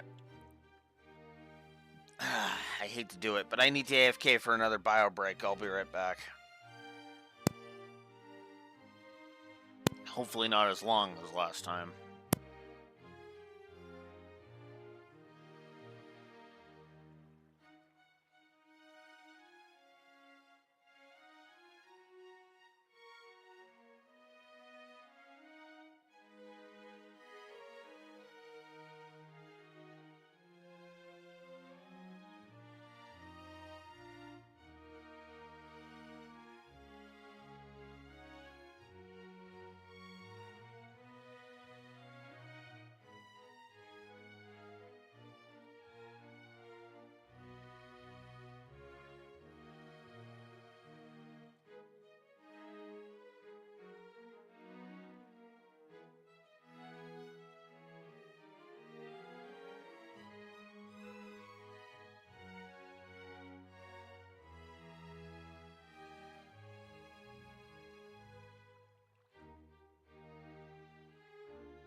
Damn, they really fixed. It sounds like they really fixed the economy. Slash broke the economy in the remake. And I'm okay. It's just a little bit of indigestion. Actually, what's funny is it was technically a false alarm that time.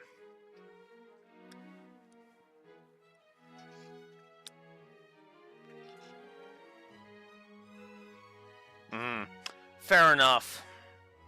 Fair enough, Raxor. But the fact that you're getting Zeroms at all in the remake is actually an interesting sign. Anywho.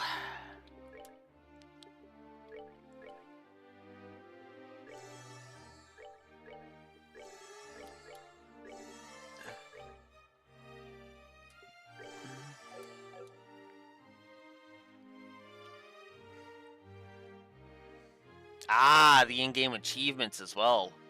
Very interesting. Oh, are we going to the castle already? Just to remind you, since we're going to be staying there after the party, we won't be able to leave until morning.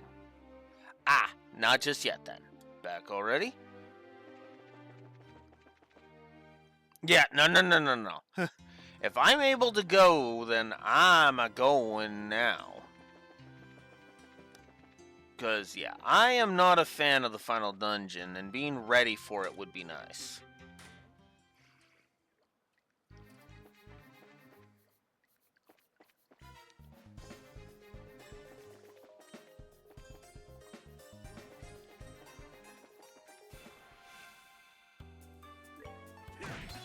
Wait, I got a preemptive strike?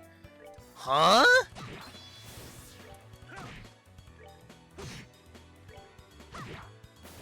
We're good to go.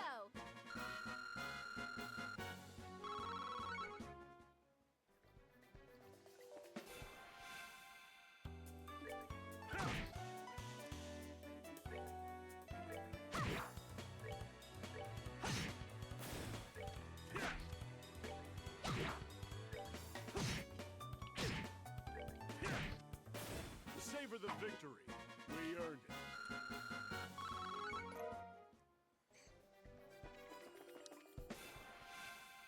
Oh, god damn it.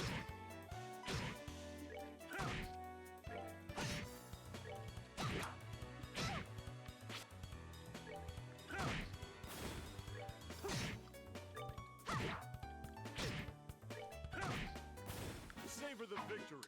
We earned it.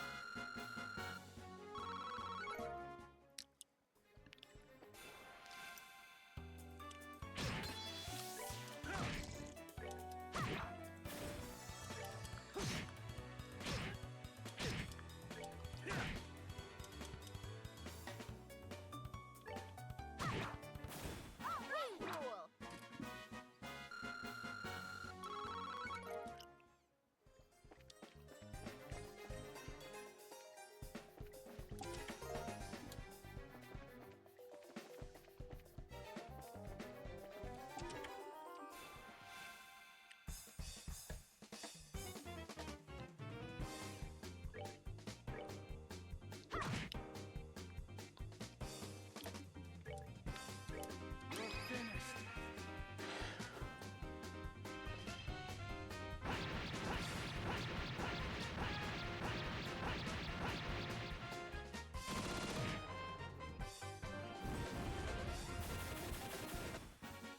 All right, we're good to go.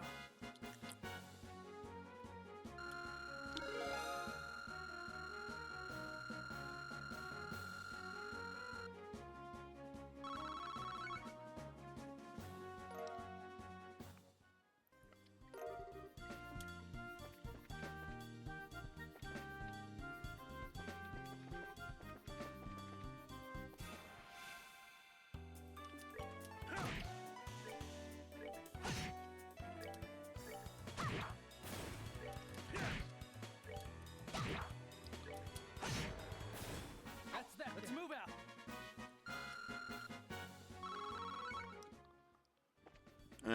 only getting 40 now. I hate when scaling X is so noticeable. It's like good sound design. I mean, it's good when you don't notice it.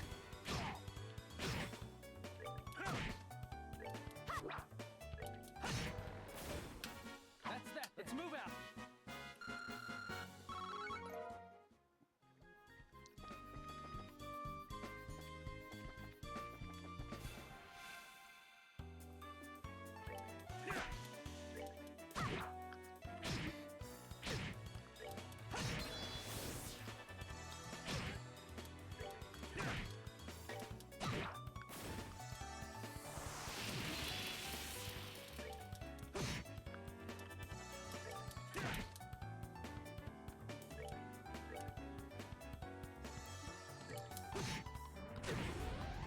All right, we're good to go.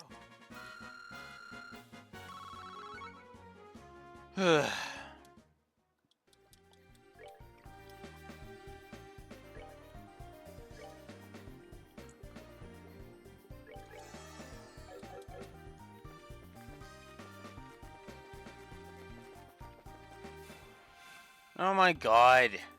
I can never see them.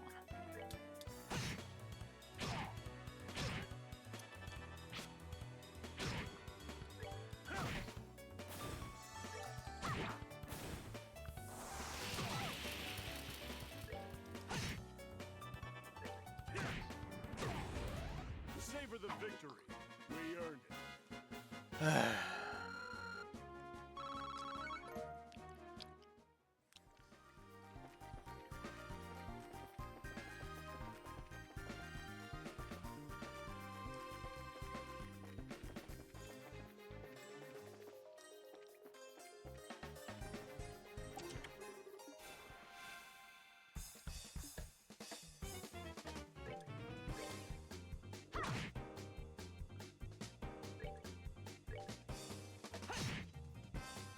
Oh, come on.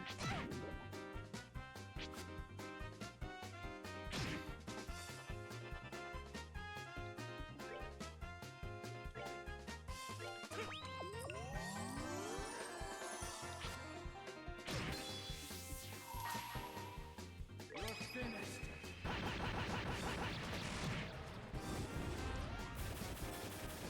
All right, we're good to go.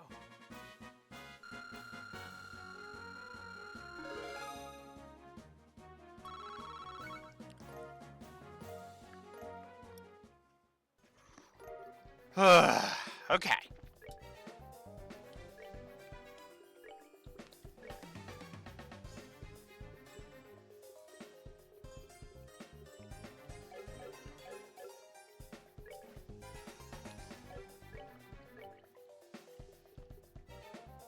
Oh, it's a weapon for Olivier. So if I had come here, I would have had a stronger weapon for Olivier in the tournament. Of course.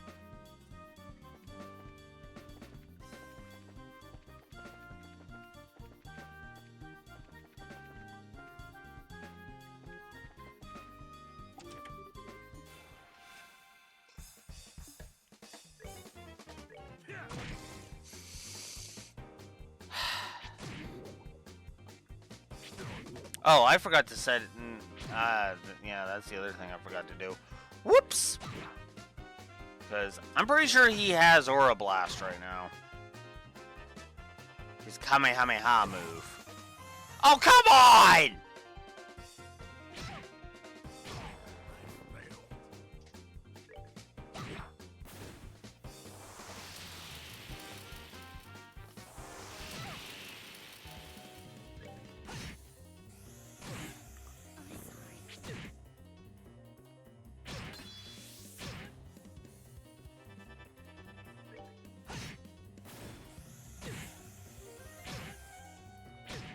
Not now.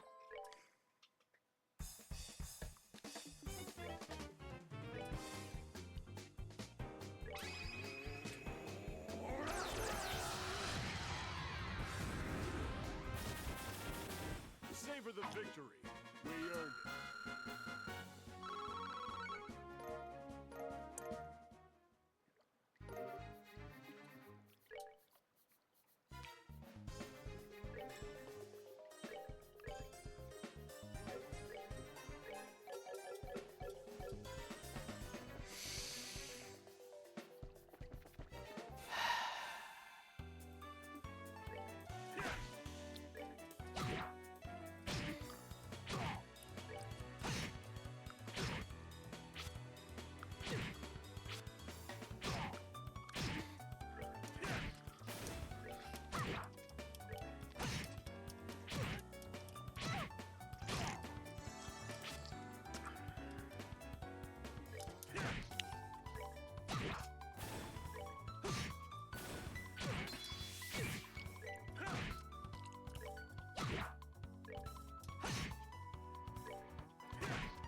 need to remember over here for a bit later. And by a bit later, I mean, of course, Sky 2.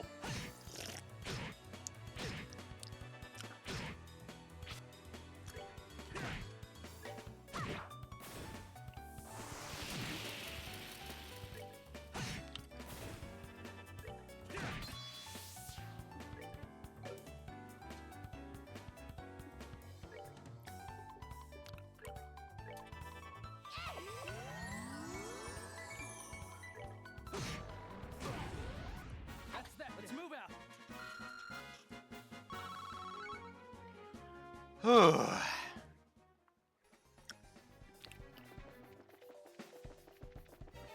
Well, at least I'll be able to increase somebody's HP soon, namely Joshua's.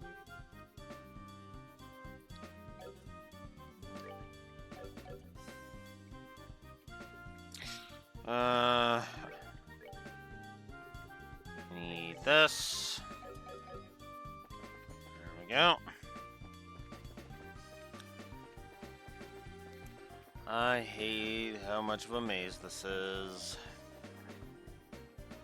Oh, fuck, 2 ways down? Ah. And it's the other way down I need.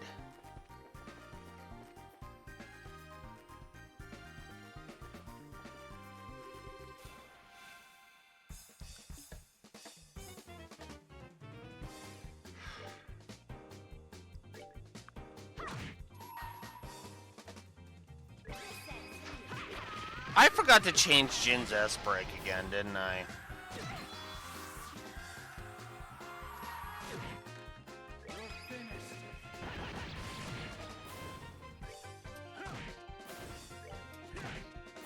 Savor the victory. We earned it.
Piece of cake.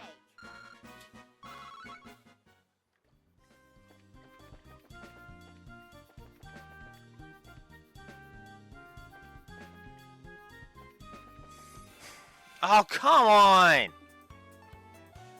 Ugh.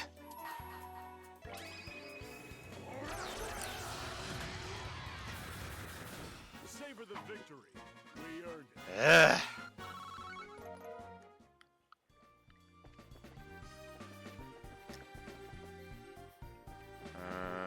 No, that's not it.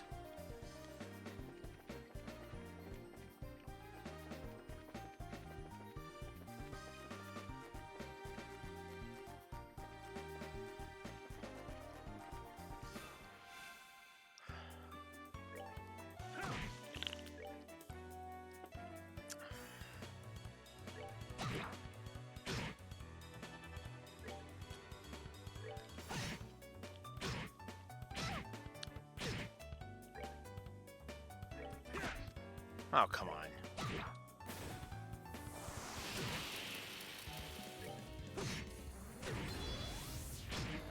Oh, come on! Why do random monsters have death blow? That's fucking stupid. Bosses having death blow is one thing. Hey, But a fucking trash enemy having death blow is just fucking stupid. Rain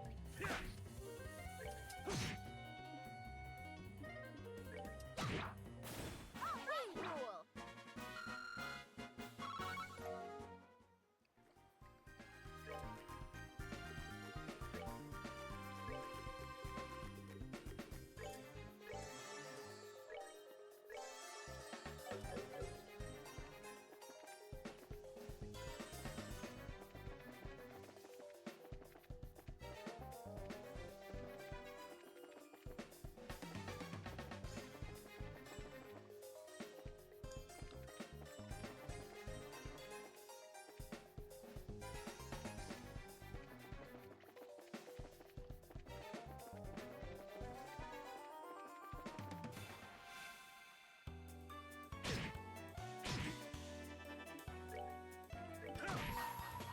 Ah, oops. I didn't mean to do that. Ugh. They didn't die from it. Are you fucking kidding me? Savor the victory.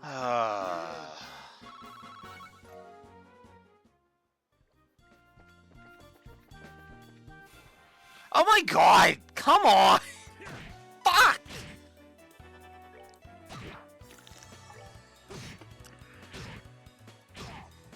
I don't think I gave the sewers a negative. I think I'm gonna give the sewers a negative, because this is just fucking stupid.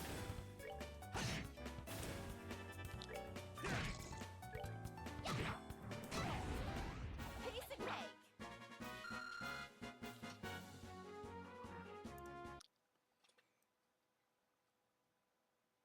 What do we got here?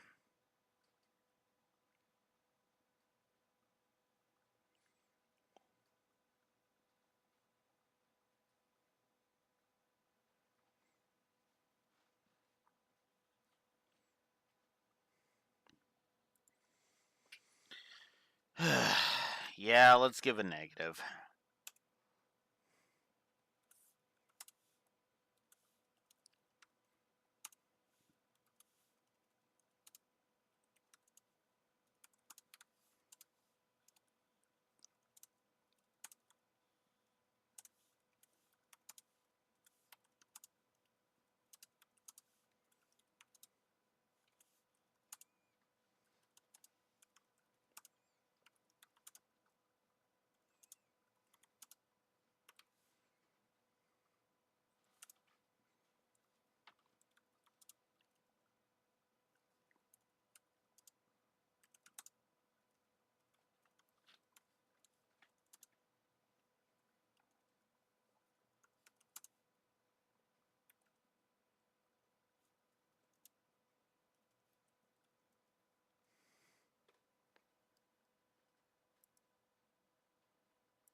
Honestly, good, Raxor, because that means the remake is actually properly designed. Because keep in mind, even in my lackluster way, I pretty much broke Daybreak, and it's basically utilizing the Daybreak engine, so...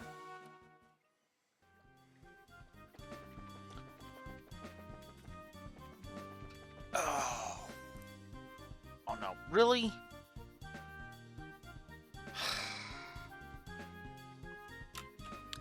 And then my body decides it's to fool me. I'll be right back.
I am hating my body right now.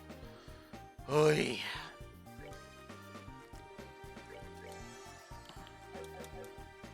Okay.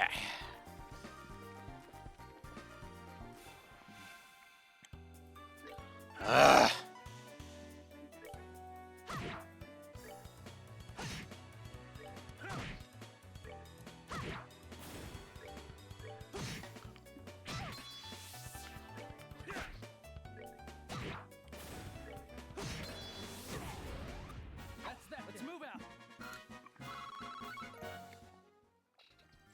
Okay.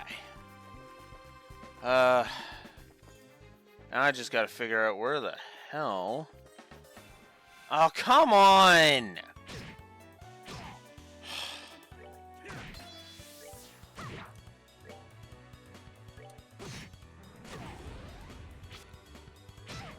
Oh, come on! Oh, fuck. God damn it.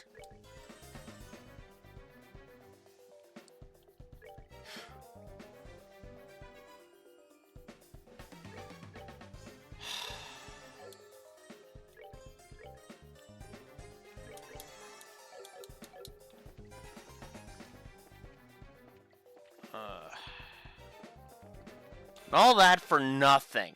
Ugh.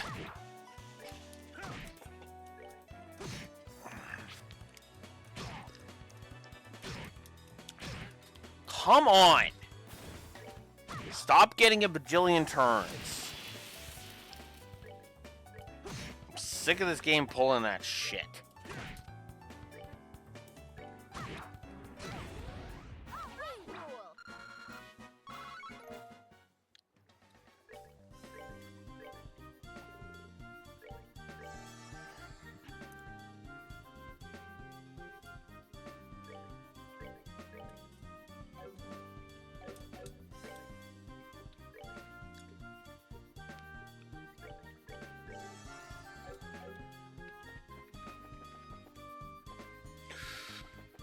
Rule.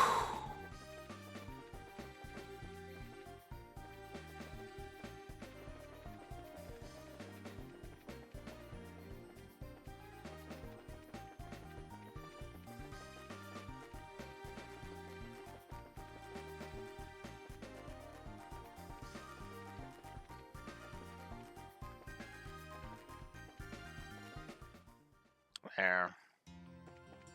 Okay.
Whoops. Come on.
Oh, hey.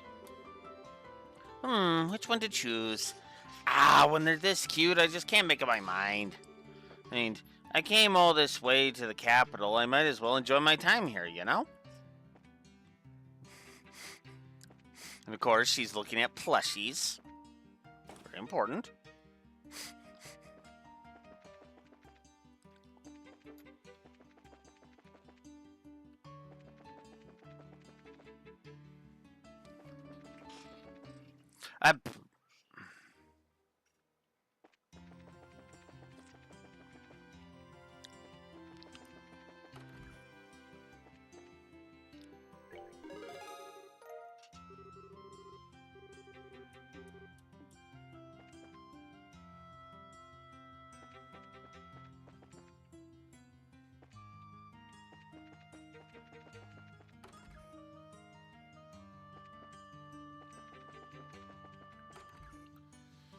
Okay.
Okay.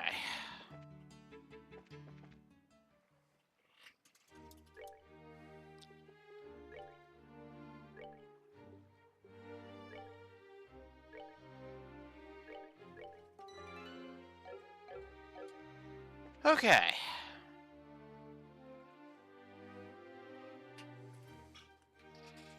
Oh, that's actually a good question. Should I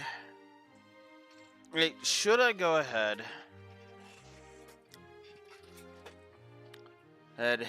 and break off for the day so I can go do grocery shopping? Because then I would go ahead and I would be able to just start fresh. Well, I've got grocery shopping to do, and I've got some of the other stuff, so I'm not exactly hungry, but I am in need of going and getting some other shit. Like maybe some Pepto. Not anything too obnoxious. It's nothing too obnoxious, just a slight case of the runs. But otherwise, yeah. I think I am going to chop off just because this is actually a decent chopping off point. And then tomorrow, we'll beat the game. It's pretty simple. We are absolutely beating the game tomorrow. That's not even a question. So, yeah, I think I'm going to chop it here. And then tomorrow, 9 a.m. Central Standard Time, we end it. We end the original version of Sky 1. Until next time, this is Blue Wolf Alex of the Lore Walkers signing out. Have a good one. See you tomorrow.